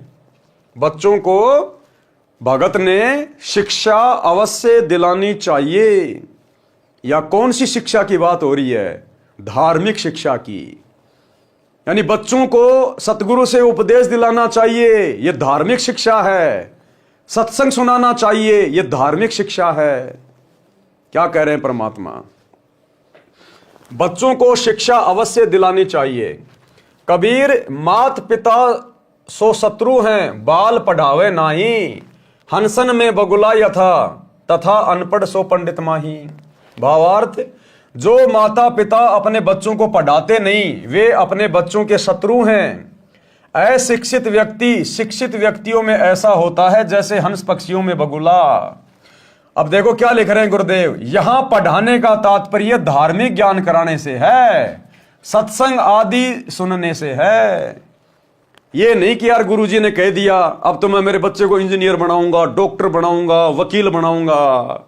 तुम जो मर्जी बना लो अपनी तरफ से, लेकिन गुरुदेव का आदेश है धार्मिक शिक्षा, सत्संग सुनाना, गुरुदेव की पुस्तकें पढ़ाना। यह धार्मिक शिक्षा है। ये सांसारिक शिक्षा चाहे पढ़ो ना पढ़ो, इसका कोई यूज नहीं है। ये धार्मिक शिक्षा मुख्य है, जिससे हमें परमात्मा मिलेगा, मोक्ष मिलेगा। ये सांसारिक शिक्षा पढ़ पढ़ के बड़े बड़े राजा महाराजा बन के आज वो कुत्ते बन के फिर रहे हैं, गधे बन के फिर रहे हैं। रोडों पे इनकी मूर्तियां लग रही हैं, साल में एक बार साफ करते हैं, बाकी धूल मिट्टी जम रही है। कौवा बीट करता बैठ के, सांसारिक शिक्षा ले लेके अपना नाम करके जो शरीर छोड़ के चले गए बिना भक्ति के, आज उनकी बाहर भी दुर्गति और उनकी मूर्तियों की भी दुर्गति। तो यह धार्मिक शिक्षा की बात हो रही है। अपने बच्चे को अगर आप अक्षर ज्ञान करवाना चाहते हैं तो केवल 8वीं 10वीं तक पढ़ाइए, यदि आप भगत हैं तो। देखो, जिसको ज्ञान नहीं है, जो उपदेशी नहीं है, वो तो जो मर्जी अपने बच्चे को चाहे राष्ट्रपति बनाओ, हमें कोई लेना देना नहीं। यहां भक्तों की बात हो रही है, क्योंकि भक्तों को फिर ज्ञान हो जाता कि गुरुदेव ने शिक्षा क्यों दी है, आज से पहले शिक्षा क्यों नहीं थी, 1950 से पहले शिक्षा घर घर में क्यों नहीं थी, लाखों साल बीत गई सतयुग से लेकर आज तक शिक्षा क्यों नहीं दी भगवान ने, ये वर्तमान समय में क्यों दी पिछली पीढ़ी में। क्योंकि वर्तमान में परमात्मा ने अक्षर ज्ञान करवा के शास्त्रों को दिखा दिखा के अपनी पहचान करवानी थी। हमारी आत्मा को दृढ़ करना था कि सतगुरु ही परमात्मा होता है और परमात्मा की भक्ति कितनी आवश्यक है। अब हमें पता चल गया तो हमारे बच्चों को, हमारे पोतों को, पोतियों को तो ऑटोमेटिक ही पता चलेगा। जो हम भक्ति करेंगे वो ही हमारे पीछे पीछे वो करेंगे। अरे भैया, हम छोटे छोटे बचपन में थे, हम कौन सा ब्रह्मा विष्णु महेश से मिलके आए थे, हम कौन सा स्वर्ग देख के आए हैं, हमारी क्या रिश्तेदारी है ब्रह्मा विष्णु महेश से। हमारे घर में हमारे बाप दादा, हमारे रिश्तेदार जो भक्ति कर रहे थे, देखा देखी हम भी करने लग गए। हमने कौन सी रामायण पढ़ी थी, कौन सी गीता पढ़ी थी, घर वालों को देख के उनको भगवान मान लिया। तो ऐसे ही आने वाले समय में हमारे बच्चे, हमारी जो नस्लें होंगी, वो हमारे को देख के भक्ति करेंगी। तो हम यदि सही रास्ते पे लग गई तो बच्चे तो ऑटोमेटिक लग जाएंगे। तो अपने बच्चों को केवल बेसिक शिक्षा दीजिए, सांसारिक शिक्षा, लिखाई पढ़ाई केवल बेसिक 8वीं 10वीं करवाइए, इससे ज्यादा ना करवाइए। अगर आप भगत होकर अपने बच्चे को नौकरी के लिए पढ़ा रहे हैं तो आपसे बड़ा मंदबुद्धि भगत दुनिया में कोई दूसरा नहीं है। यदि किसी व्यक्ति को आध्यात्मिक ज्ञान नहीं है तो वह शुभ अशुभ कर्मों को नहीं जान पाता, जिस कारण से वह पाप करता रहता है, शराब पीता है, मांस खाता है, चोरी ठगी करता है। और जो सत्संग सुनते हैं उनको संपूर्ण कर्मों का तथा अध्यात्म का ज्ञान हो जाता है, वह कभी पाप नहीं करता। वह हंस पक्षी जैसा है जो सरोवर से केवल मोती खाता है, यानी केवल शुभ कर्म ही करता है। जीव जंतु मछली आदि आदि नहीं खाता। इसके विपरीत अध्यात्म ज्ञानहीन व्यक्ति बुगले पक्षी जैसा स्वभाव का होता है। बुगला पक्षी मछली, कीड़े मकोड़े आदि आदि जल के जंतु खाता है। शरीर के दोनों हंस पक्षी तथा बगुला पक्षी एक जैसे आकार तथा सफेद रंग के होते हैं। शरीर से तो भगत भी वैसा और जगत वाला भी ऐसा, लेकिन उसके कर्मों में अंतर होता है रात दिन का। जिस प्रकार बगुला और हंस पक्षी दोनों दिखने में एक जैसे लगते हैं, लेकिन जब वो खाते हैं तब पता चलता है उनकी खुराक क्या है। तो इंसान तो सब एक जैसी हैं, चाहे कोई भक्ति करो ना करो, लेकिन उनके कर्मों से पता चलता कि कौन भगत है और कौन अभगत है। उनको देखकर नहीं पहचाना जा सकता, उनके कर्मों से पता चलता है। इसी प्रकार तत्व ज्ञान युक्त व्यक्ति शुभ कर्मों से तथा तत्व ज्ञानहीन व्यक्ति अशुभ कर्मों से पहचाना जाता है। तो आज सतगुरुदेव की संगत में जो 2 पार्ट हो चुके हैं, सतसेवक वर्सेज सतलोक आश्रम मैनेजमेंट, आज इनके कुकर्मों से पहचान हो रही है कि संत रामपाल जी के असली भगत कौन है और नकली दिखावटी भगत कौन है। तो हम सतसेवक भैया शुभ कर्म करते हैं, और शुभ कर्म वो हैं जो हमारे गुरुदेव ने भक्ति पर करने के लिए बता दिए। पांचू यज्ञ ये शुभ कर्म है, मर्यादा ये शुभ कर्म है। ये गंदी राजनीति, स्टेडियम बनाना, आरक्षणों में जाना, गुंडों की सीबीआई जांच, जाटों की धर्मशाला, स्टेडियम बनाना, आश्रम में हॉस्पिटल बनाना, आश्रम पे आश्रम खोलना, दुनिया भर के आश्रम में पाखंड करना, राजनेताओं के तलवे चाटना, रैलियों में धक्के खाना, ये भक्ति मार्ग में शुभ कर्म नहीं है, ये तो कर्म फोड़ने वाले अशुभ कर्म है। कबीर पहले अपने धर्म को भली भांति सिखलाए, अन्य धर्म की सीख सुन भटकी बाल बुद्धि जाए। यानी अपने बच्चों को अपने धर्म कर्म के विषय में, भक्ति मार्ग के विषय में अच्छे से शिक्षा देनी चाहिए। बच्चों को या परिवार के अन्य सदस्यों को पहले अपने धर्म का ज्ञान पूर्ण रूप से करवाना चाहिए कि भैया वर्तमान में अपने गुरुजी के अलावा धरती पे कोई सत भक्ति नहीं है।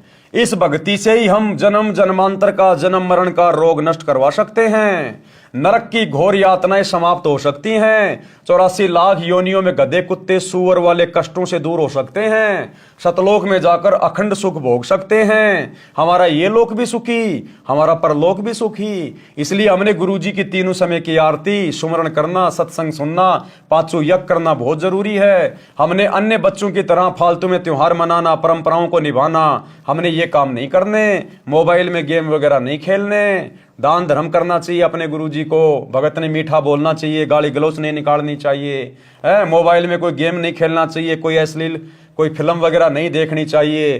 तो हमने इस प्रकार से घर के सदस्यों को और अपने बच्चों को सबसे पहले अपने धर्म कर्म के बारे में विशेष तौर पर जानकारी देनी चाहिए, शिक्षा देनी चाहिए। यह है असल में शिक्षा जो आगे चलकर हमारे बच्चों का भविष्य उज्जवल बनाएगी। क्योंकि जिसके साथ परमात्मा हो गया भाई, जो सतभक्ति करेगा तो ऑटोमेटिक परमात्मा उसके साथ होगा, और जब भगवान जिसके साथ है तो फिर राजा भी फैला उसके आगे। तो आने वाले समय में यदि किसी का उज्जवल भविष्य होगा, सुनहरा जीवन होगा, सुखमय जीवन होगा, तो केवल सतगुरु रामपाल जी के मर्यादित भक्तों का होगा।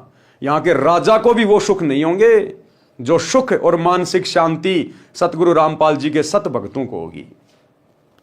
इसलिए गुरुदेव कह रहे हैं बच्चों को या परिवार के अन्य सदस्यों को पहले अपने धर्म का ज्ञान पूर्ण रूप से करवाना चाहिए।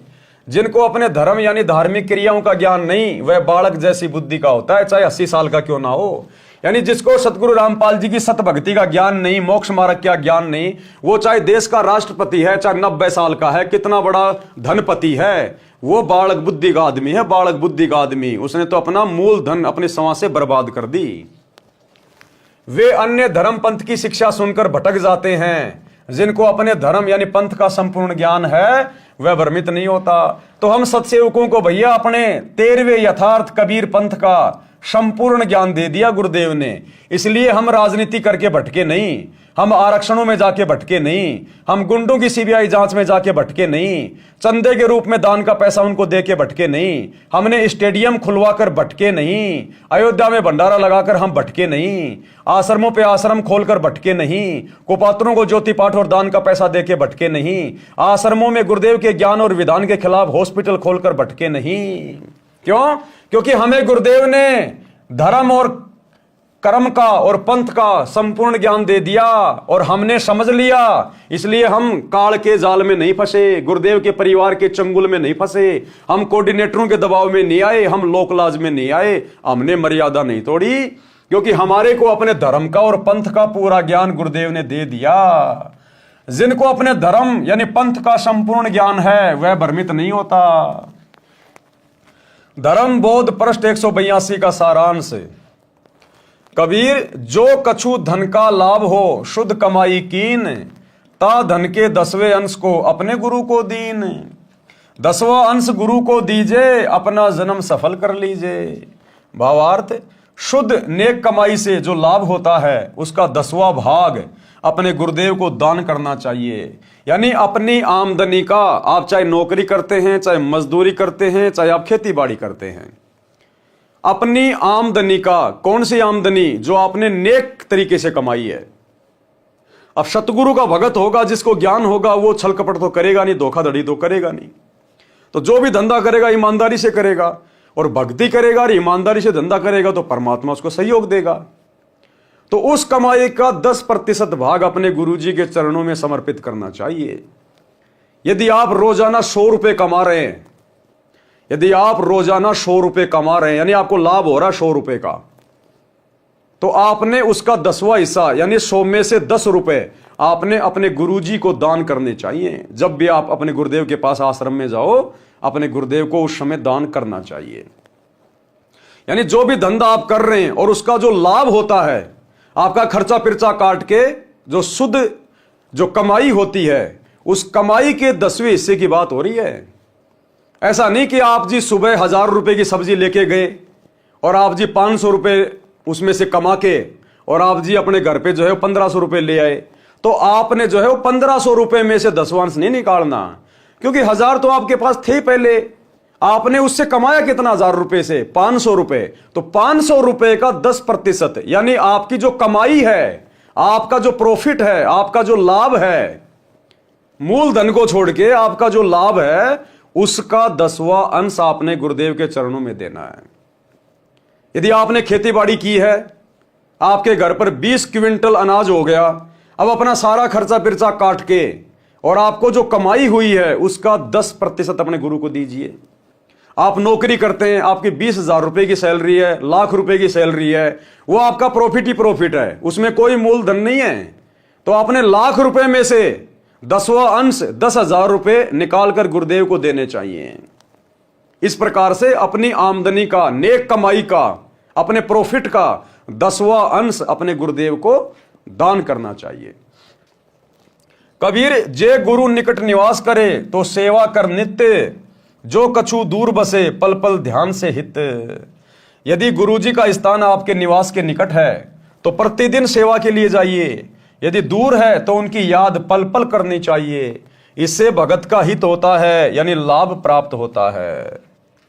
कबीर, छठे मास गुरु दर्श करनते, कभू न चूको हंस, गुरु दरस अरु सत्संग विचार सो उदरे जात है वंश। कबीर, छठे मास ना कर सके वर्ष में करो धाय, वर्ष में दर्श नहीं करे तो भगत साकट ठहराए। जो 1 साल में भी अपने गुरुजी के दर्शनों को नहीं जाता है, जहां उनके गुरुदेव हैं, अब वर्तमान में हमारे गुरुदेव हिसार जेल में बैठे हैं, उनके दर्शन ना कर पाना हमारी मजबूरी है। तो ऐसे समय में भाई और बहनों हमें दोष नहीं लगता। यदि गुरुजी आश्रम में हैं और फिर भी यदि हम साल में 1 बार भी गुरुजी के दर्शन करने नहीं जा रहे हैं, तो फिर हम साकट हैं, हम भक्ति नहीं चाहते। और वैसे आप चाहे रोज जाओ, अगर गुरुदेव के आसपास रहते हो 2, 4, 5 किलोमीटर में, तो चाहे रोजाना गुरुदेव के दर्शन करने चाहिए। रोजाना नहीं कर सको तो सप्ताह में 1 बार जरूर दर्शन के लिए जाइए। और भी थोड़े दूर हैं तो 15 दिन में जरूर दर्शन करने जाइए। 15 दिन में भी नहीं कर सकते हैं, थोड़ा और दूर रहते हैं, तो महीने में तो चूकना नहीं चाहिए। अगर महीने में भी किसी कारण से दर्शन नहीं कर पा रहे हैं तो 3 महीने में, 3 महीना भी नहीं तो कम से कम 6 महीने में तो जाना ही जाना चाहिए। मान लीजिए कोई ज्यादा ही दूर है, ज्यादा ही दिक्कत है, छुट्टी वाटी नहीं मिल रही, 100 कारण बन रहे हैं, तो गुरुदेव कह रहे हैं बेटा साल में 1 बार तो चूक मत जाना, चाहे तू जापान में रहता है, चाहे तू चांद पे रहता है। भक्ति नियम कहता है साल में 1 बार तेरे को आना पड़ेगा अपने गुरुजी के पास, जहां तेरे गुरु आश्रम में बैठे हैं, जहां भी बैठे हैं, साल में 1 बार तो आना पड़ेगा। नहीं तो फिर तू भक्ति चाहता ही नहीं, फिर तू ड्रामेबाजी कर रहा है। अब वर्तमान में गुरुदेव हिसार जेल में बैठे हैं, हमारी मजबूरी है। तो ऐसे में हमें दोष नहीं लगता, चाहे 10 साल क्यों ना लग जाए। तो ये जितनी भी वाणियां हैं, जो ये प्रकरण है, इसको गुरुदेव भगवान ने बड़े अच्छे से अपने एक 4-5 मिनट के सत्संग में समझाया है। हम वो सत्संग सुन लेते हैं, आपकी सारी शंकाओं का समाधान हो जाएगा। उसमें यह समाधान भी हो जाएगा कि जैसे वर्तमान में गुरुदेव हिसार जेल में बैठे हैं, हम तो उनके दर्शन ही नहीं कर पा रहे, कई साल हो गई, तो क्या हमें दोष लगेगा?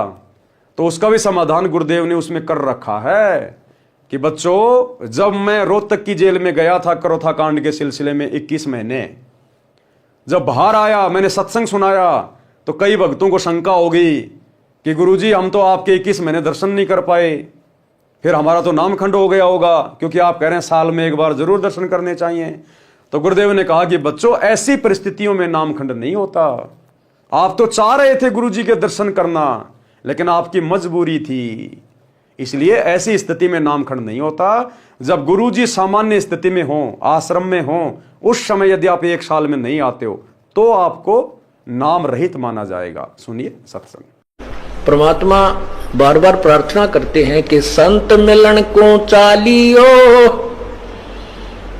दिन में कई कई बार आसोज के मेह जो ये गणा करें उपकार।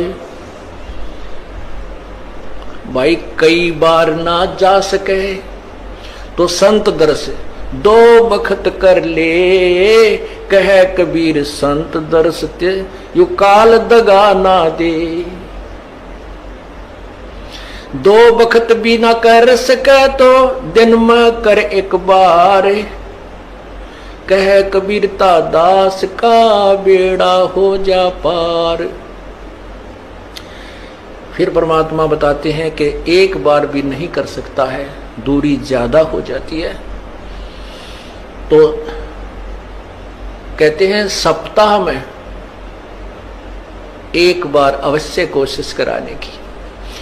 सप्ताह में भी नहीं बात बनती है, ज्यादा दूरी है, तो पक्ष यानी 15वें दिन पक्ष अवश्य। उससे भी दूरी है तो फिर 1 महीने में अवश्य दर्शन करने की चेष्टा कर, अवश्य पहुंच।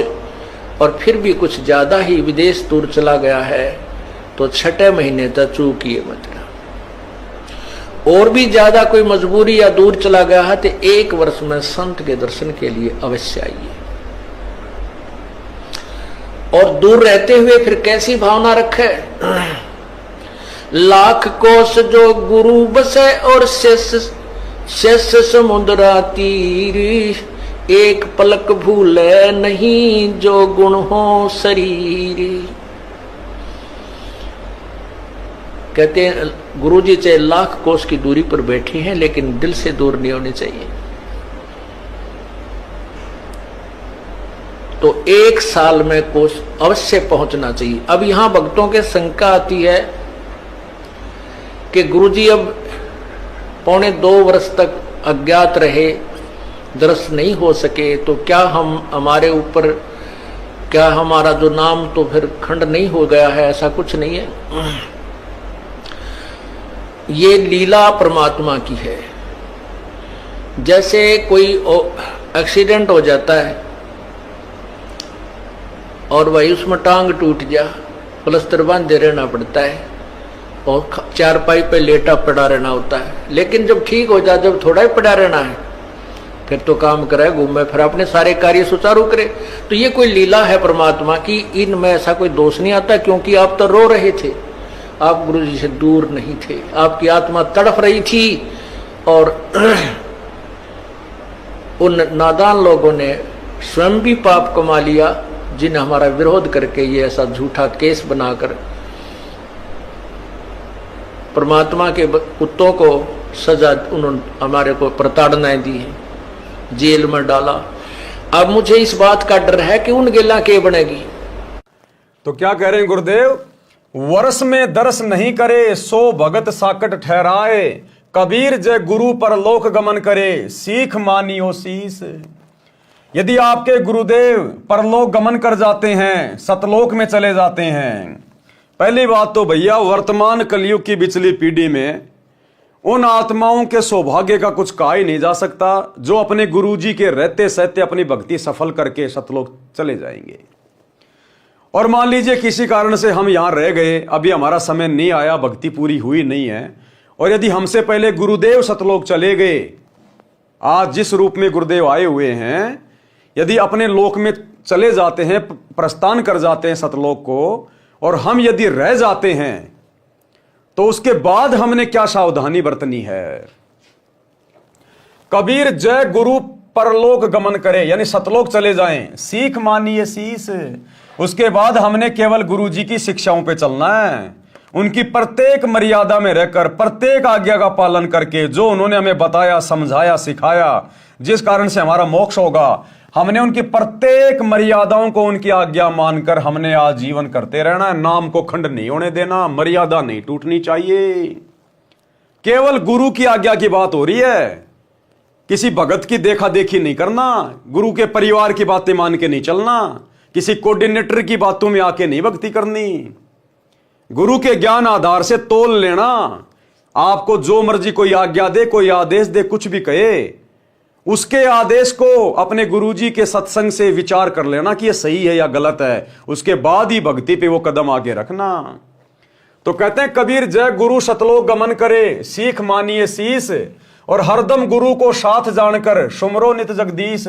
और हमेशा अपने गुरुजी को शब्द रूप में अपने साथ में मानिए कि मेरे गुरुजी गए कहीं नहीं है, ये तो शब्द स्वरूपी राम है, ये कहां जाएंगे। इनका एक पैर सतलोक में, एक पैर इस पृथ्वी लोक पर।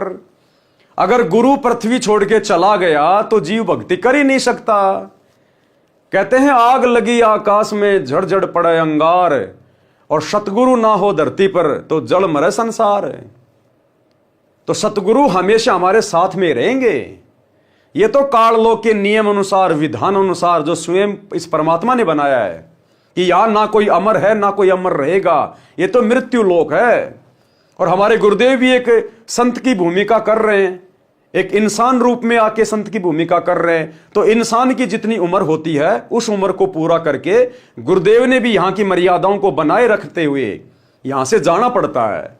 तो गुरुदेव के जाने के बाद हमने उनकी प्रत्येक आज्ञा और मर्यादा में रह के भक्ति करनी है। एक क्षण के लिए भी हमारे अंदर यह भाव नहीं आना चाहिए कि मेरे गुरुजी मुझे छोड़ के गए। अगर यह मन में आ गया, आंखों से आंसू भी आ गए आपके, किस बात को लेकर कि गुरुजी छोड़ के चले गए, गुरुजी छोड़ के चले गए, इस बात को लेकर आंखों में आंसू नहीं आने चाहिए। बाकी गुरुजी के प्रेम में चाहे लाख रो, दिन रात रो, उससे हमारी भक्ति बढ़ेगी। और अगर यह सोचकर कि अब मेरा क्या होगा, हे भगवान मैं सतलोक जा पाऊंगा नहीं जा पाऊंगा, गुरुजी तो गए, ये लो अब क्या होगा, तो फिर वो भगत फैल है।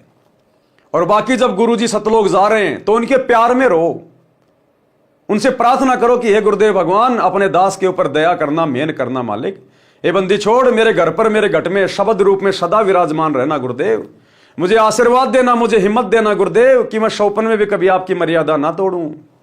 हे परमात्मा मुझ नीच पर विशेष दया रखना। यह कहकर प्रार्थना करते हुए रोइए आप, चाहे गुरुदेव के जाते समय रोइए, उनके बाद में रोइए, आज रोइए, अभी रोइए, कोई दिक्कत नहीं, वो रोना हमारे हित में, हमारे फायदे में।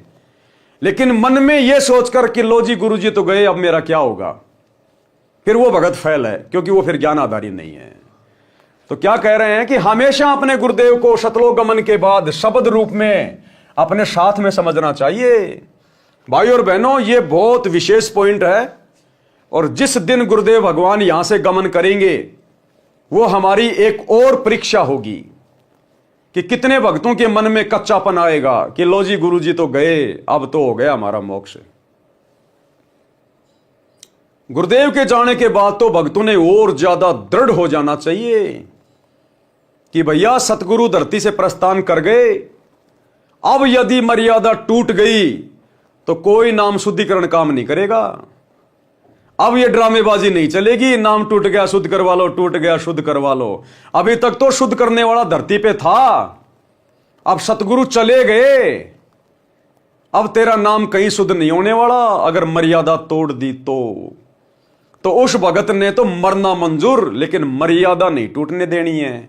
तब कहीं जाकर सतगुरु उसका हाथ पकड़ के सतलोक में लेगा। अन्यथा सतगुरु के सतलोक जाने के बाद यदि आप मर्यादा तोड़ते रहे, भक्ति को हल्के में लेते रहे, आपका इस कलयुग की बिजली पीढ़ी में मोक्ष नहीं है। फिर हजारों साल केवल सतगुरु का ज्ञान चलेगा, भक्ति चलेगी, सतयुग जैसा माहौल होगा। अगर मर्यादा तोड़ दी फिर मोक्ष नहीं होगा। इसलिए सतगुरु के सतलोक गमन के बाद तो भगत ने चौतरफा सावधान होकर भक्ति करनी चाहिए और सदा शब्द रूप में गुरु जी को अपने साथ में मानना चाहिए कि मेरे गुरु कहीं नहीं गए, मेरे गुरु मेरे साथ शब्द रूप में।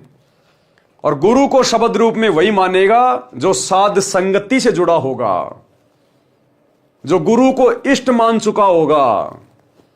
क्योंकि आज 10 साल से हमारे गुरुदेव हिसार जेल में बैठे हैं, हम उनको हिसार जेल में नहीं देख रहे।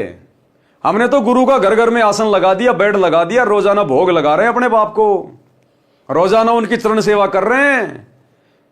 हम अपने गुरु जी को अपने से दूर कहीं नहीं देखते, तभी तो मर्यादा में है कि हमारा बाप पल पल देख रहा है, घर में बैठा हुआ है। घर में ऊंची आवाज में भी बात नहीं करते, लड़ाई झगड़ा भी नहीं करते बिल्कुल भी, कि पिताजी बैठे हुए हैं।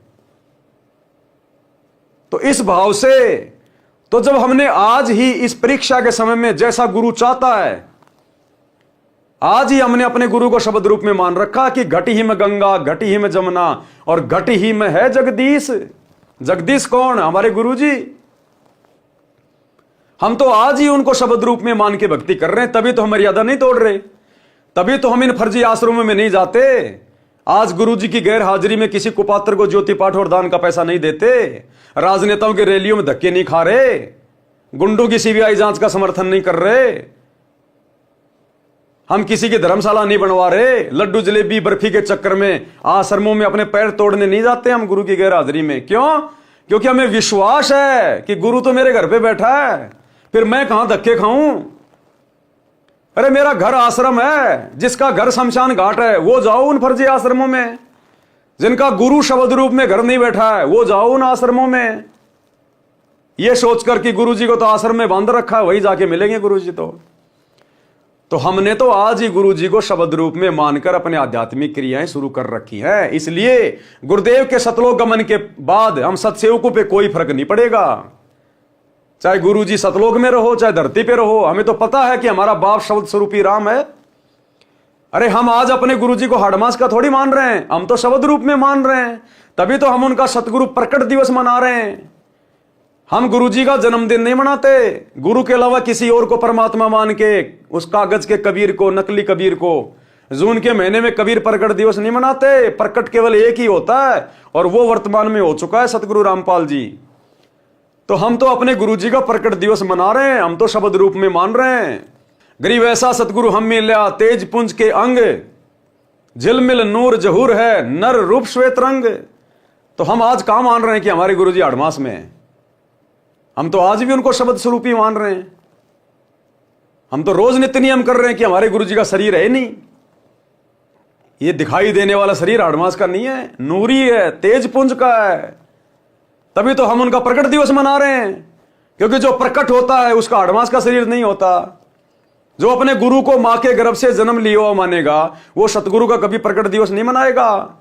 तो हम सत्सेवक तो सतगुरु का 8 सितंबर के दिन प्रकट दिवस मनाते हैं, उनको प्रकट हुआ जानकर। तो प्रकट कौन होगा? जो शब्द स्वरूपी होगा। तो हमने तो आज ही गुरु जी को घर में शब्द स्वरूपी मान के विराजमान कर लिया, अपने घर में और घट में। तो हमें तो टेंशन होगी नहीं, हमारे लिए तो चाहे गुरु जी रोज आओ, हमें टेंशन ही नहीं है। हम गुरु जी को जेल में नहीं देख रहे, हम गुरु जी को अपने घर पे देख रहे हैं।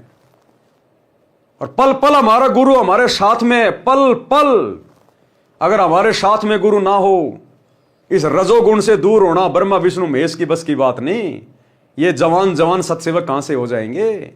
आपस में भाई बहन के रिश्ते कायम हो गए पति और पत्नी में, ये सतगुरु की उपस्थिति के बिना नहीं हो सकता। मर्यादाओं के लिए इस कदर संघर्ष करना सतगुरु की विशेष उपस्थिति और आशीर्वाद के बिना नहीं होता। तो सतगुरु जेल में नहीं बैठा, सतगुरु तो हमारे घरों पे बैठा है।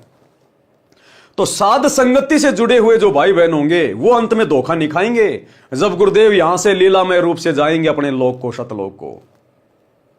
और जो आश्रमों से जुड़े हुए हैं, लड्डू जलेबी खाते रहे, ज्ञान को आधार बनाए नहीं, वो भैया फिर ऊपर मुंह कर करके रोएंगे जैसे गिद्ध रोता है रात को, क्योंकि उनको ज्ञान है ही नहीं। उन्होंने कभी गुरु को भगवान मान के भक्ति की नहीं, उन्होंने गुरु को हाड़मास के शरीर में माना। तो उनकी फिर ये पतली हालत हो जाएगी उस समय।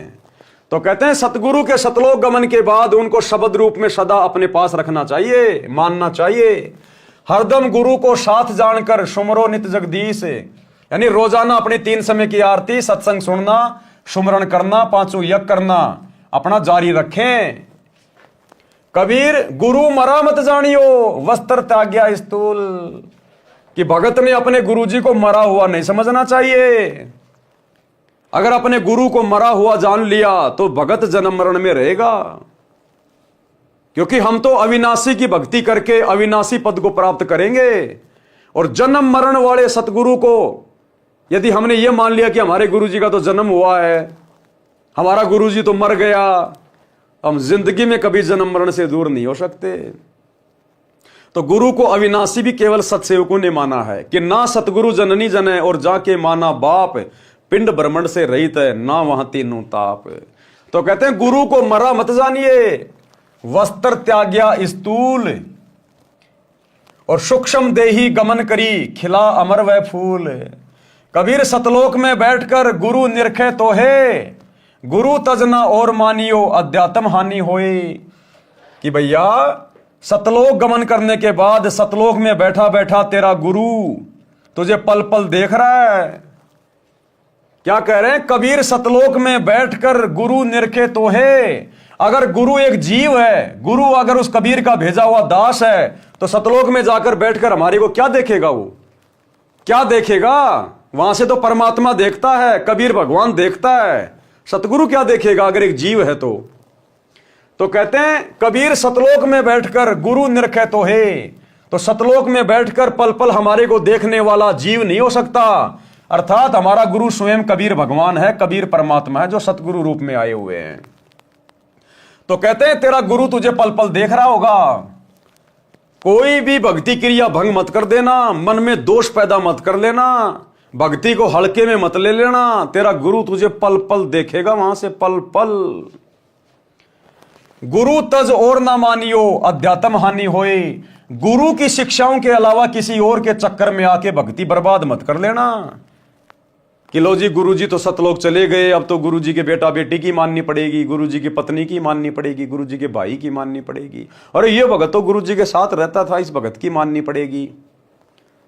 गुरु के अलावा सब जीव के जीव जो गुरुजी आज्ञा दे गए, जो गुरुजी संगत में सार्वजनिक घोषणा करके चले गए कि बच्चों आगे से आपने ये करना है, ऐसा करना है, यदि किसी को उत्तराधिकारी बना के चले गए और सार्वजनिक तौर पर गुरुजी ऐलान करके जाते हैं, तो हमने केवल उसी का अनुसरण करना है। जिसको गुरुजी अपना उत्तराधिकारी नियुक्त करके जाएंगे अपने मिशन को आगे चलाने के लिए, उसी अनुसार हमने आगे चलना है। और यदि वो गुरु के द्वारा उत्तराधिकारी नियुक्त किया गया व्यक्ति कोई गलती करता है, उसी दिन हमने उस व्यक्ति से कनेक्शन काट लेना है। कनेक्शन गुरुजी की भक्ति से जोड़ के रखना है, गुरुजी की मर्यादाओं से जोड़ के रखना है, सत्संगों से जोड़ के रखना है, सुमरण से जोड़ के रखना है। ये नहीं कि गुरुजी अगर किसी को उत्तराधिकारी घोषित कर गए और वो जो मर्जी हमसे कुकर्म कराओ तो हम उसकी हर बात मानेंगे। केवल वही बात मानेंगे चाहे कोई अधिकारी हो चाहे कोई अधिकारी ना हो। जो भक्ति मार्ग में बातें गुरुजी के ज्ञान और विधान के अनुसार होंगी, सत्संगों के अनुसार होंगी, हम उन्हीं बातों को फॉलो करेंगे, चाहे गुरुजी 20 भक्तों को अधिकारी क्यों ना बना जाएं। एक भी बात यदि उनकी गुरुजी के ज्ञान और विधान के खिलाफ मिली, हम उस बात को हरगिज फॉलो नहीं करेंगे। हमारे लिए अंतिम विधान गुरुजी का सत्संग और गुरुजी की मर्यादा है। तो कहते हैं गुरु को तज, यानी गुरु को छोड़कर और की बात ना मानियो, अन्यथा अध्यात्म में हानि हो जाएगी। कबीर गुरु के शिष्य की जगदीश करे सहाय। गुरु के शिष्य की जगदीश यानी परमात्मा सहायता करता है। अब यहां तो जगदीश भी वही और भाई हमारा परमात्मा भी वही और हमारा सतगुरु भी वही।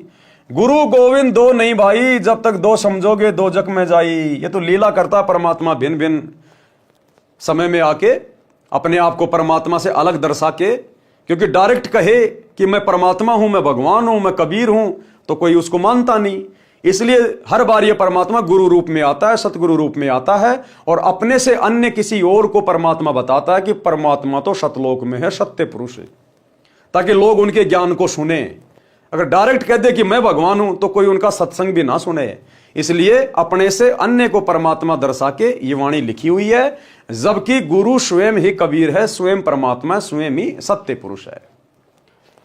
कबीर गुरु के शिष्य की जगदीश करे सहाय। अब बताओ, गुरु के भगत की, सतगुरु के भगत की जगदीश यानी परमात्मा क्यों सहायता करेगा? ऊपर तो साफ साफ लिखा हुआ है कि कबीर सतलोक में बैठकर गुरु निरखे तो है। जब गुरु खुद ही सतलोक में बैठ के देख रहा है तो सहायता भी तो कर सकता है। तो यहां हमने समझना होगा कि गुरु और सत्य पुरुष दोनों एक ही हैं। नाम जपे और दान धर्म में कभू न अलसाए। गुरुजी अपने जाने के बाद जो विधि बता के जाएंगे दान धर्म करने की, किसको करना है, कहां करना है, कैसे करना है, अधिकारी कौन है, उसी अनुसार हमने दान धर्म करना है। उसके अलावा किसी को 1 रुपया भी नहीं देना। कबीर जैसे रवि आकाश से सबके साथ रहाए, उष्णता और प्रकाश को दूर ही ते पहुंचाए। जैसे सूरज आकाश में है लेकिन सबके साथ में रहता है, उसका प्रकाश, उसकी वो ऊर्जा सबके पास पहुंच रही होती है। एक छोटा सा ऑडियो गुरुदेव का वर्तमान में हिसार जेल से भेजा हुआ। गुरुदेव ने स्पष्ट कर दिया कि वे कौन हैं। गुरुदेव कह रहे, बच्चों ये ना सोचना कि मैं इस मोबाइल से तुम्हें देख रहा हूं। यानी वीडियो कॉल हो रही थी हिसार जेल से आश्रम में। तो गुरुदेव ने कहा कि बच्चों ये ना समझना कि मैं एक कैमरे से देख सकता हूं, इस कैमरे के अलावा भी मैं सबको देख रहा हूं, सबको। इतनी शक्ति मेरे बंदी छोड़ ने मुझे दे दी है। जैसे सूर्य सबके साथ में रहता है, उसकी ऊर्जा, उसका प्रकाश सबके साथ में रहता है, ऐसे ही इस दास को और अपने परमात्मा को पल पल अपने साथ में समझना। यानी अपने आप को छुपाते हुए कह रहे कि इस दास को, रामपाल दास को और कबीर भगवान को, परमात्मा को, दोनों को अपने साथ समझना। तो हमें दोनों की जरूरत नहीं, हमें एक की जरूरत है, केवल अपने गुरु की, बस। क्योंकि हमारा गुरु ही हमारे लिए गोविंद है, परमात्मा है, भगवान है। तो एक छोटा सा ऑडियो जिसमें गुरुदेव ने स्पष्ट कर दिया कि पल पल देख रहा परमात्मा। अरे जो सतलोक में बैठ के हमें यहां देख सकता है, क्या हिसार जेल में बैठ के नहीं देख रहा होगा? भगत की हर एक क्रिया पे नजर है, क्योंकि परीक्षा चल रही है। परीक्षा सुनिए। आशीर्वाद है मेरे बच्चों, सारे दिखाई देते हो, और अगर कैमरे से ना देखूं तो वैसे भी देख सकता हूं मेरे बच्चे। इतनी ताकत दे दी है मेरे बंदी छोड़ ने मेरे को। आप चिंता ना करो, जैसे सूर्य सबके साथ होता है ऐसे भगवान और दास को अपने साथ समझना। तो भाई और बहनों, हम तो इस प्रकार की ऑडियो को सुनकर बड़े डर कर भक्ति कर रहे हैं। हम सत्सेवक तो डर डर के भक्ति कर रहे हैं कि ये परम सत्य है। गुरु ने कह दिया, चलो और अच्छा हुआ, लेकिन हम तो पहले से मान रहे हैं कि गुरु भैया पल पल देख रहा है, वो दिव्य दृष्टा है, अंतर्यामी है, स्वयं परमात्मा है, उसकी नजर से सृष्टि में कोई छुपा हुआ नहीं है।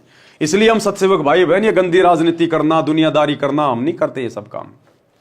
तो कहते जैसे सूरज आकाश से सबके साथ रहाए, उष्णता और प्रकाश को दूर ही ते पहुंचाए। कबीर ऐसे गुरु जहां बसे सब पर करे रजा, और गुरु समीप जानकर सकल विकार करत लजा। गुरु जी को अपने पास में समझकर, अपने साथ में समझकर जब तक हम भक्ति नहीं करेंगे, हम विषय विकारों से दूर नहीं हो सकते, हमारे ऊपर उनके आशीर्वाद की रजा नहीं हो सकती। एक वाणी में गुरुदेव कहते हैं कि क्या मुख ले विनती करूं और लाज आवती मोए, और तुम देखत अवगुण करूं मैं कैसे भाऊं तोए। कि हे परमात्मा, मैं कौन से मुंह से, मैं अवगुणी इंसान, विषय विकारों में रत इंसान, मैं किस मुंह से आपसे प्रार्थना करूं, विनती करूं, अरदास करूं, मुझे तो शर्म आ रही है। और तुम देखत अवगुण करूं, आप सब कुछ देखने वाले हो, सब कुछ जानने वाले हो, अंतर्यामी हो, फिर भी मैं अवगुण कर रहा हूं। कहते मैं आपके हृदय में कैसे समाऊंगा, कैसे भाऊं तोए। तो इसी प्रकार भाई और बहनों, अपने सतगुरु को हमने अंतर्यामी मानना है, दिव्य दृष्टा मानना है, हमारे घट में बैठा हुआ परमात्मा है। जीता दास जी ने अपने सतगुरु गीसा दास जी के लिए कहा कि मेरे पर्दे के महल में पिया जी, और तुमसे कैसे छुपा लूं जिया जी। कि हे गुरुदेव, आप तो मेरे महल में, मेरे हृदय में बैठे हुए हो, मैं भला आपसे क्या छुपा सकता हूं। तो हमने अपने गुरुदेव को अंतर्यामी मानकर और सदा अपने पास में मानकर, अपने अंग संग मानकर कि गुरु शब्द रूप में मेरे साथ में है, तभी तो मैं भक्ति कर पा रहा हूं। और गुरु मेरी प्रत्येक क्रिया पे नजर बना के रखे हुए, तो भगत ने इस प्रकार डर कर भक्ति करनी चाहिए। एक कदम भी भक्ति मार्ग से, मर्यादाओं से बाहर नहीं हटाना चाहिए। जिस प्रकार आप किसी सोने चांदी की दुकान में बैठे और वहां पर चारों कोने में 4 सीसीटीवी कैमरे लग रहे हैं और आपने देख लिया, आप वहां से एक छोटा सा नाक में पहनने वाला सोने का आभूषण भी नहीं उठा सकते, क्योंकि आपको पता है कि मुझे पल पल देखा जा रहा है, सीसीटीवी कैमरे लग रहे हैं। तो इसी प्रकार अपने गुरुदेव को पल पल सीसीटीवी कैमरे के रूप में, कि इस परमात्मा का कैमरा तो असंख्य ब्रह्मांडों के पार देख लेता है, अंधेरे से अंधेरे में, भंवर गुफा में भी देख लेता है। इससे मैं अपने अवगुण कैसे छुपा पाऊंगा?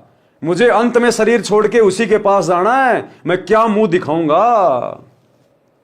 तो कहते हैं क्या मुख ले विनती करूं, लाज आवती मोए, और तुम देखत अवगुण करूं, कैसे भाऊं तोए। तो भाई इस प्रकार से हमने सतगुरु को पल पल अपने साथ मानकर, शब्द रूप में मानकर, हमने विषय विकारों से और गलतियां करने से बचना है। तो कहते हैं गुरु समीप जानकर सकल विकार करत लजा, यानी त्याग दे सारे विषय विकार। भावार्थ, गुरु जी के दर्शन छठे महीने अवश्य करें। सत्संग और गुरु दर्शन से पूरा वंश मुक्त हो जाता है। यदि छठे महीने दर्शन नहीं कर सकता तो वर्ष में बेसब्रा होकर, यानी अति उत्साह के साथ दर्शन करने जाएं। यदि एक वर्ष में गुरु दर्शन नहीं करता है तो वह शिष्य भक्तिहीन माना जाता है। ऊपर आपने वीडियो में सारा सुन लिया गुरुदेव के मुख कमल से। यदि गुरुजी सतलोक चले गए तो उनकी शिक्षा को आधार मानकर, किस बात को आधार मानकर? गुरुजी की शिक्षा को आधार मानकर, ना कि गुरुजी के परिवार को आधार मानकर, ना किसी कोऑर्डिनेटर को आधार मानकर, ना किसी भगत को आधार मानकर, केवल गुरुजी की शिक्षा। और गुरुजी की शिक्षा क्या है? गुरुदेव के सत्संग, गुरुदेव के नियम। और वर्तमान में 2014 बरवाला कांड के बाद वही तो परीक्षा चल रही है कि मेरे सतलोक जाने के बाद ये किस प्रकार से भक्ति करेंगे। उसी की छोटी सी रिहर्सल, ट्रेलर परमात्मा हिसार जेल में बैठ के ले रहा है हम भक्तों की। और इस ट्रेलर में, इस रिहर्सल में केवल सत्सेवक भाई बहन सफल हो रहे हैं, बाकी सब ने अपने विकेट गिवा दिए, सब ने अपने डंडे उखड़वा लिए गुरुदेव के परिवार के चक्कर में आकर। क्यों? क्योंकि संगत गुरुजी की शिक्षाओं को आधार बनाकर नहीं चल रही। ये जीने की राह पुस्तक हाथ में ले लेके देश दुनिया में बांटी जा रही है। अगर इस जीने की राह पुस्तक को सतलोक आश्रम वाले, गुरुजी के परिवार वाले अगर ध्यान से बैठकर पूरा पढ़ लेते तो ये कभी भी मार नहीं खाते। लेकिन भाई कहते हैं औरों पंथ बताओ ही और आपने जाने राह, खुद को पता भी नहीं इस पुस्तक में क्या लिखा हुआ है और दुनिया को पुस्तकें बांट रहे हैं। खुद भक्ति की राह से भटके हुए हैं, जीने की राह से भटके हुए हैं और दुनिया को जीने की राह पुस्तक देके भक्ति मार्ग पे लाना चाह रहे हैं। खुद राजनीति कर रहे हैं, गुंडों का साथ दे रहे हैं, आरक्षणों में जा रहे हैं, दो लोगों के लिए स्टेडियम बना रहे हैं, पल पल पे मर्यादा तोड़ रहे हैं, गुरु को दुखी कर रहे हैं और दुनिया को ज्ञान गंगा बांट के, जीने की राह बांट के भक्ति राह पे लाना चाह रहे हैं। तो ऐसे लोगों के द्वारा बांटी गई पुस्तकों का, ज्ञान का सामने वाले पर पूरा असर नहीं होता। तो ये पुस्तक भाई और बहनों अब परमात्मा ने दया बख्शी कि ऐसे तो इन पुस्तकों को कोई नहीं पढ़ने वाला, सब लातों के भूत बन रहे हैं, देखा देखी में चल रहे हैं, सब भेड़ पूंछ पकड़ रखी है सबने। इसलिए परमात्मा ने दास पे दया की, साथ संगत वाले भाई बहनों पे दया की और अपनी सभी पुस्तकों पे धीरे धीरे धीरे धीरे वीडियो बनवा रहे हैं। अब इस जीने की राह पुस्तक में लगभग आधे वीडियो बन चुके हैं, 20 वीडियो और बनेंगे। अब पता चल रहा है कि जीने की राह पुस्तक में क्या लिखा हुआ है, ये कितनी महत्वपूर्ण पुस्तक है, कितनी गहरी गहरी शिक्षाएं हैं। और बाकी इसको लेके हाथ में 20 रुपए में जीने की राह, 20 रुपए में जीने की राह, और खुद भक्ति की राह पर 20% भी नहीं चल रहा। तो सतलोक आश्रम से जुड़े भाई बहनों को यह पुस्तक पढ़नी चाहिए। और ऐसे नहीं समझ पाओगे आपने साथ संगति से जुड़ के, और अब जो साथ संगति के माध्यम से इस पुस्तक को पढ़ाया जा रहा है, अब पढ़ो आप, तब आपकी समझ में आएंगी ये बातें। और गुरुजी से प्रार्थना करो कि मालिक हमें भी सद्बुद्धि दो सत्सेवकों की तरह, नहीं तो ये वीडियो भी तुम्हें समझ में नहीं आएंगे। तो क्या कह रहे हैं गुरुदेव कि गुरुदेव के सतलोक गमन के बाद उनकी शिक्षाओं को आधार मानकर धर्म कर्म करते रहिए। अपने गुरुदेव को पल पल अपने साथ समझकर परमेश्वर का भजन करो। जो गुरुजी ने दीक्षा मंत्र दिए हैं उनका जाप करते रहो। गुरु जी को मरा नहीं समझें, ये तो स्थूल शरीर त्यागा है। जैसे वस्त्र उतार दिए जाते हैं, शरीर तो सुरक्षित रहता है, इसी प्रकार स्थूल शरीर रूपी वस्त्र त्याग्या है। नूरी शरीर से सतलोक चले गए हैं, वहां पर अमृतत्व प्राप्त कर लिया है। गुरु तो स्वयं अमृतत्व दाता है, वे कहां से अमृतत्व प्राप्त करेंगे? ये हमारी परीक्षा है। कभी भी मत सोच लेना कि हमारे गुरुजी सतलोक गए, हमारे गुरुजी का मोक्ष हो गया। मुंह से भी ये शब्द मत बोल देना जो यहां लिखे गए हैं कि वहां पर गुरुजी ने अमृतत्व प्राप्त कर लिया। तो क्या पहले गुरुजी जन्म और मरण में थे? तो कभी जिंदगी में भी इस प्रकार के शब्द अपने गुरुजी के प्रति मुख से मत निकाल देना कि हमारे गुरुजी का मोक्ष हो गया, सतलोक गए। नहीं तो उसी समय आप भक्ति से नीचे गिर जाओगे, क्योंकि आपने गुरु को मानुष मान रखा है। तो गुरु तो मुक्ति दाता है, गुरु तो जगत का तारणहार है, मोक्ष दाता है। और मोक्ष वही दिला सकता जो स्वयं मुक्त हो। और मुक्त भाई इस पूरी सृष्टि में केवल एक ही है, ये बंदी छोड़ सतगुरु रामपाल जी भगवान, ये कबीर परमात्मा आपका इंतजार कर रहे हैं। आप जी को भी तो जाना है, बिना मरे यानी स्थूल शरीर त्यागे सतलोक जाया नहीं जा सकता। ये तो शिष्यों को भी त्यागना है। फिर गुरु जी के शरीर त्यागने का शोक ना करके यानी दुख ना मना के उनके द्वारा बताई गई साधना करें तथा मर्यादा का पालन करते हुए अपना जीवन सफल बनाएं। गुरुदेव सतलोक में बैठकर आपको देख रहा होता है। गुरु जी के संसार छोड़कर जाने के पश्चात अन्य को गुरु रूप में नहीं देखना। अन्य को गुरु रूप में देखना दो प्रकार से होगा। एक तो उस गुरु को छोड़कर यानी अपने गुरु जी को छोड़कर किसी और को गुरु धारण कर लेना, और एक गुरु के सतलोक जाने के बाद अपने गुरु जी की बातों को कम, जैसे वर्तमान में गुरु जी के जेल जाने के बाद संगत इन आश्रमों से जुड़कर गुरु जी के सत्संगों को कम महत्व दे रही है, गुरु जी के ज्ञान को कम महत्व दे रही है, गुरु जी की आज्ञाओं को कम महत्व दे रही है, और गुरु जी के परिवार की और कोऑर्डिनेटरों की बातों को ज्यादा महत्व दे रही है। आंख बंद करके उनके हर आदेश की पालना कर रही है। तो यह होता है अपने गुरु जी के अलावा किसी और की आज्ञा मानना, किसी और को महत्व देना। गुरु जी के संसार छोड़कर जाने के पश्चात अन्य को गुरु रूप में नहीं देखना, यानी गुरु को तजे भजे जो आना, ता पसवा को फोकट ज्ञाना, नहीं तो भक्ति की हानि हो जाएगी। गुरु जी के उपदेशी शिष्य की परमेश्वर सहायता करता है, यानी स्वयं गुरु ही है परमेश्वर, सारा सब कुछ अब तो हमें समझ में आ गया है। शिष्य को गुरु जी के बताए नाम जाप तथा दान धर्म करने में कभी आलस नहीं करना चाहिए। जैसे सूर्य दूर आकाश से सबको उष्णता प्रकाश प्रदान करता है, सबको अपने साथ दिखाई देता है, इसी प्रकार गुरु जी कहीं पर भी बैठा है वहीं से अपने भक्तों पर कृपा करता है। गुरु जी को समीप तथा दृष्टा जानकर सब विषय विकारों को करने में शर्म करके परहेज करें। देखो भाई और बहनों, पॉइंट पे पॉइंट है, पॉइंट पे पॉइंट है। क्या कह रहे हैं? इसी प्रकार गुरु जी कहीं पर भी बैठा है वहीं से अपने भक्तों पर कृपा करता है। और वर्तमान में गुरु जी बैठे हिसार जेल में, और यहां क्या लिख रखा है कि जहां गुरु जी बैठा, कहीं भी बैठा है वहीं से बैठकर अपने भक्तों पे वो कृपा करता है।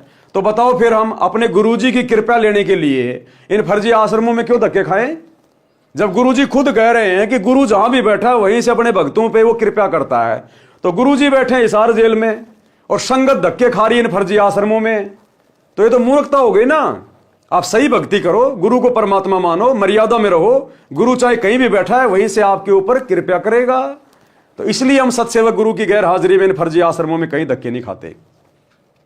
इसी प्रकार गुरु कहीं भी बैठा है वहीं से अपने भक्तों पर कृपा करता है। गुरु जी को समीप तथा दृष्टा जानकर सब विषय विकारों को करने में शर्म करके परहेज करें। धर्म बोध पृष्ठ 183 का सारांश।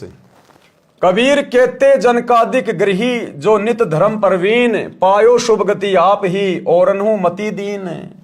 राजा जनक जैसे गृहस्थी अपने धर्म के विद्वान थे, यानी मानव कर्म के ज्ञानी थे, जिस कारण से स्वयं भी शुभ गति प्राप्त की यानी स्वर्ग प्राप्त किया तथा औरों को भी स्वर्ग प्राप्ति का मार्ग बताया।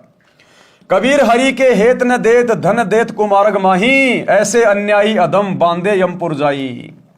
भावार्थ, जो व्यक्ति धर्म नहीं करते और पैसे का गलत प्रयोग करते हैं, शराब पीते हैं, मांस खाते हैं, तंबाकू सेवन करते हैं या व्यर्थ के दिखावे में खर्च करते हैं, ऐसे अन्यायी नीच यमलोक यानी नरक लोक में बांध कर ले जाए जाते हैं। अब देखो भाई और बहनों, वैसे तो बहुत ही ज्यादा महत्वपूर्ण पॉइंट है, बहुत ही ज्यादा महत्वपूर्ण। क्योंकि यहां पर तो सीधे सीधे आप यही समझोगे कि भाई ये तो जगत वालों के लिए कहा जा रहा है कि जो व्यक्ति दान धर्म नहीं करते, शराब पीते हैं, मांस खाते हैं, तंबाकू सेवन करते हैं, व्यर्थ के दिखावे में खर्चा करते हैं, ऐसे अन्यायी नीच यमलोक यानी नरक लोक में बांध कर ले जाए जाते हैं। अब काल क्या करेगा वर्तमान में कलयुग की बिचली पीढ़ी में? आमने सामने की लड़ाई नहीं लड़ेगा, वो सूक्ष्म लड़ाई लड़ेगा। और ये सारे नीच कुक्रम वर्तमान में उस काल ने गुरु जी की गैर हाजिरी में 2014 से 2025 तक सतलोक आश्रमों से जुड़ी हुई लाखों की संगत से करवा दिया। गुरुदेव के परिवार से ये नीच कर्म करवा दिए, कोऑर्डिनेटरों से नीच कर्म करवा दिए। क्या कह रहे हैं गुरुदेव कि जो व्यक्ति धर्म नहीं करते और पैसे का गलत प्रयोग करते हैं, शराब पीते हैं, मांस खाते हैं, तंबाकू सेवन करते हैं, वो नीच हैं, उनको यमलोक में यमदूत बांध के ले जाते हैं। अब काल को पता है कि भैया इस संत का ये ज्ञान लेने के बाद, ये तत्व ज्ञान लेने के बाद ये भगत सीधे सीधे तंबाकू नहीं खाएंगे, मांस नहीं खाएंगे, शराब नहीं पिएंगे, नीच कर्म नहीं करेंगे, दिखावे के काम नहीं करेंगे। तो काल भैया 21 ब्रह्मांड का स्वामी है, वो अनपढ़ नहीं है। अनपढ़ का मतलब वो बहुत ज्यादा बुद्धिमान है। हम भक्तों की तरह मूर्ख नहीं हो। उसने सूक्ष्म चाल चली कि कैसे इन भक्तों को अपने जाल में फंसा जाए, कैसे इन सभी भक्तों को सूक्ष्म जाल में बांध के सारे कुकर्म करवाए जाएं। चाल चली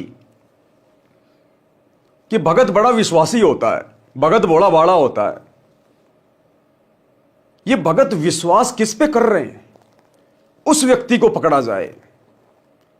क्योंकि गुरुजी ने तो बताया कि भक्ति मार्ग में ब्लाइंड फेथ, अंधविश्वास करना होता है, और अंधविश्वास करना होता है अपने गुरु के ऊपर, अपने गुरु के ज्ञान के ऊपर। क्योंकि गुरु कभी भी काल की तरह धोखा नहीं देता। तो काल ने देखा ये किसके ऊपर विश्वास कर रहे हैं, आंख बंद करके अपने गुरु पे कर रहे हैं या फिर किसी और पे कर रहे हैं। तो काल ने ध्यान से देखा, रे यार ये तो सारे के सारे मूर्ख हैं, ये तो आंख बंद करके और गुरु के बेटा बेटियों पे विश्वास कर रहे हैं, कोऑर्डिनेटरों पे विश्वास कर रहे हैं। काल ने सोचा, मैंने सोचा ये तो एक आध पे कर रहे होंगे, तो सैकड़ों पे विश्वास कर रहे हैं। इन्होंने तो गांव गांव में कोऑर्डिनेटर बना रखे हैं, नामदान सेंटर खोल रखे हैं। इनको अपने गुरु के ज्ञान से कोई लेना देना ही नहीं है। ये तो गुरु के परिवार पे फिदा हो रहे हैं, उनके आशिक हो रहे हैं। काल को मौका मिल गया। अब गुरु के परिवार की मर्यादा टूटी हुई, कोऑर्डिनेटरों की मर्यादा टूटी हुई, क्योंकि इन्हीं के कुकर्मों के कारण, मनमाने आचरण के कारण, इन्हीं की गलतियों के कारण गुरुजी बरवाला कांड के बाद हिसार जेल में जाके बैठे। तो मर्यादा सबकी टूटी हुई। और काल के साथ परमात्मा का एग्रीमेंट है कि जब तक मेरा भगत मर्यादा में, तू पास भी नहीं आ सकता। और जो मर्यादा तोड़ के भक्ति कर रहा है उसकी तू चोटी पकड़ के लेके जा, मुझे कोई मतलब नहीं है। कहते हैं जब तक हंसा हमरी आना और काल लगे ना तेरा बाणा, जब तक मेरा भगत मेरी मर्यादा में रहेगा तब तक तो तेरा दाव लगेगा नहीं। और बाकी भैया मैंने तेरे को फ्री कर रखा है, जो मर्यादा तोड़ के भक्ति करेगा वो तेरे हवाले।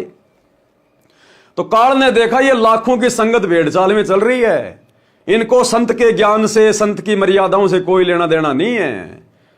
ये तो संत के परिवार के पीछे, उनके भाई के पीछे, उनके बेटा बेटी के पीछे, अपने कोऑर्डिनेटरों के पीछे तो ब्लाइंड फेथ कर रहे हैं, अंधे होके चल रहे हैं। गुरु ज्ञान क्या कह रहा है, गुरु मर्यादा क्या कह रही है, गुरु का परिवार क्या कह रहा है, इनको लेना देना ही नहीं। कोई सोच विचार ही नहीं कर रहा, कोई चिंतन मनन नहीं है। तो काल ने चोटी पकड़ ली गुरु जी के परिवार की और कोऑर्डिनेटरों की और बैठ गया सिर पे, जैसे राजा परीक्षित के सिर पे उसके मुकुट में बैठ गया। और सारे कुकर्म करवा दिए, नीच कर्म करवा दिए कि ये भगत वैसे शराब नहीं पिएंगे, वैसे नशा नहीं करेंगे, बोतल लेके जाऊंगा दारू नहीं पिएंगे, इनके सामने मुर्गा काटूंगा, बकरा काटूंगा, ये मांस नहीं खाएंगे, अब मैं खिलाऊंगा इनको। सूक्ष्म चाल चली। आया हरियाणा का जाट आरक्षण। काल को पता था ये तो गुरु के परिवार पे विश्वास करते हैं आंख बंद करके, ये तो मूर्ख हैं।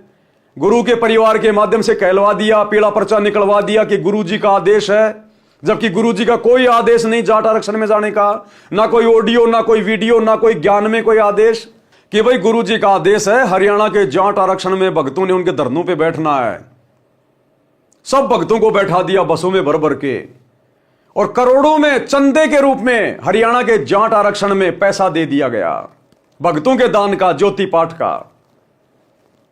अब वो जाट क्या करेंगे उस पैसे का? वो जाट उस पैसे से शराब पिएंगे, हुक्का खरीदेंगे, तंबाकू पिएंगे, मांस खाएंगे, राजनीति करेंगे, उल्टे काम करेंगे सारे, वेश्यावृत्ति भी करेंगे, क्योंकि वो तो जगत वाले आदमी है, सारे कुकर्म करते हैं। तो भगतों का पैसा और जाट नशा कर रहे हैं, तमाकू पी रहे हैं, तो किसका सहयोग हो गया? भगतों का। तो चाहे भगत ने नशा कर लिया, तमाकू पी ली, चाहे उन जाटों ने पी ली, चाहे भगत शराब पी रहे हैं, चाहे वो जाट शराब पी रहे हैं, बराबर बात है। क्योंकि जाट उन्हीं पैसों से शराब पिएगा जो चंदे के रूप में दिए गए हैं।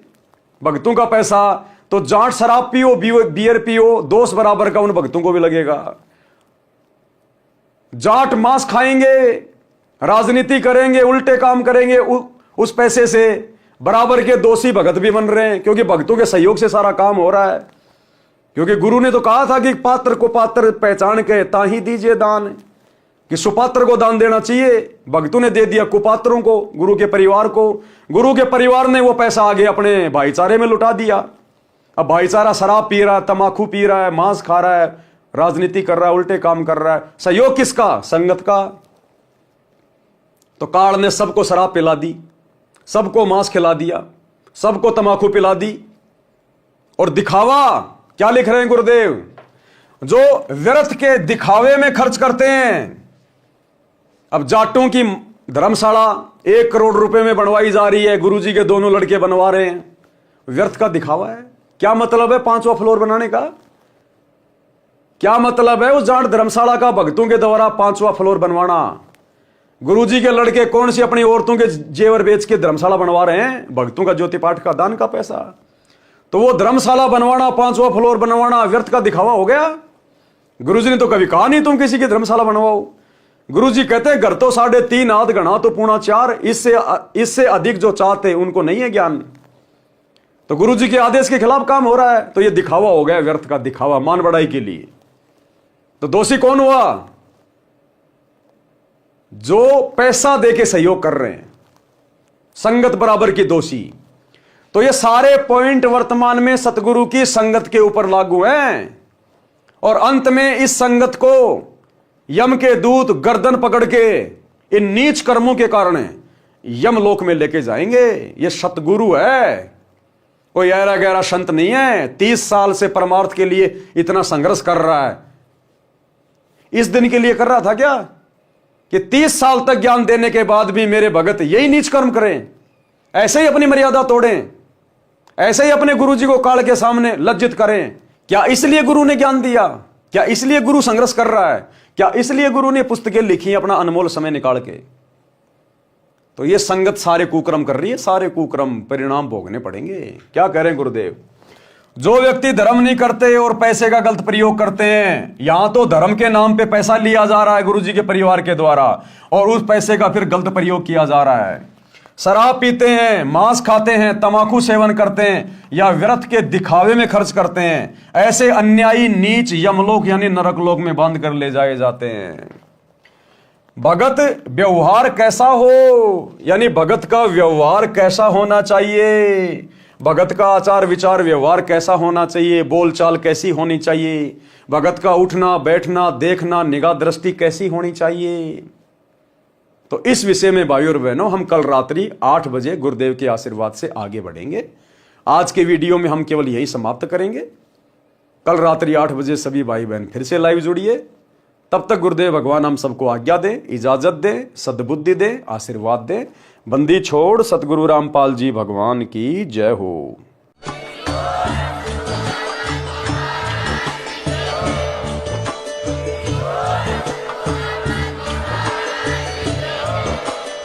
भाई जो गुरु बचन पे डट गे, कट गे फंद 84 के, कट गे फंद 84 के, कट गे फंद 84 के। भाई जो गुरु बचन पे डट गे, कट गे फंद 84 के, कट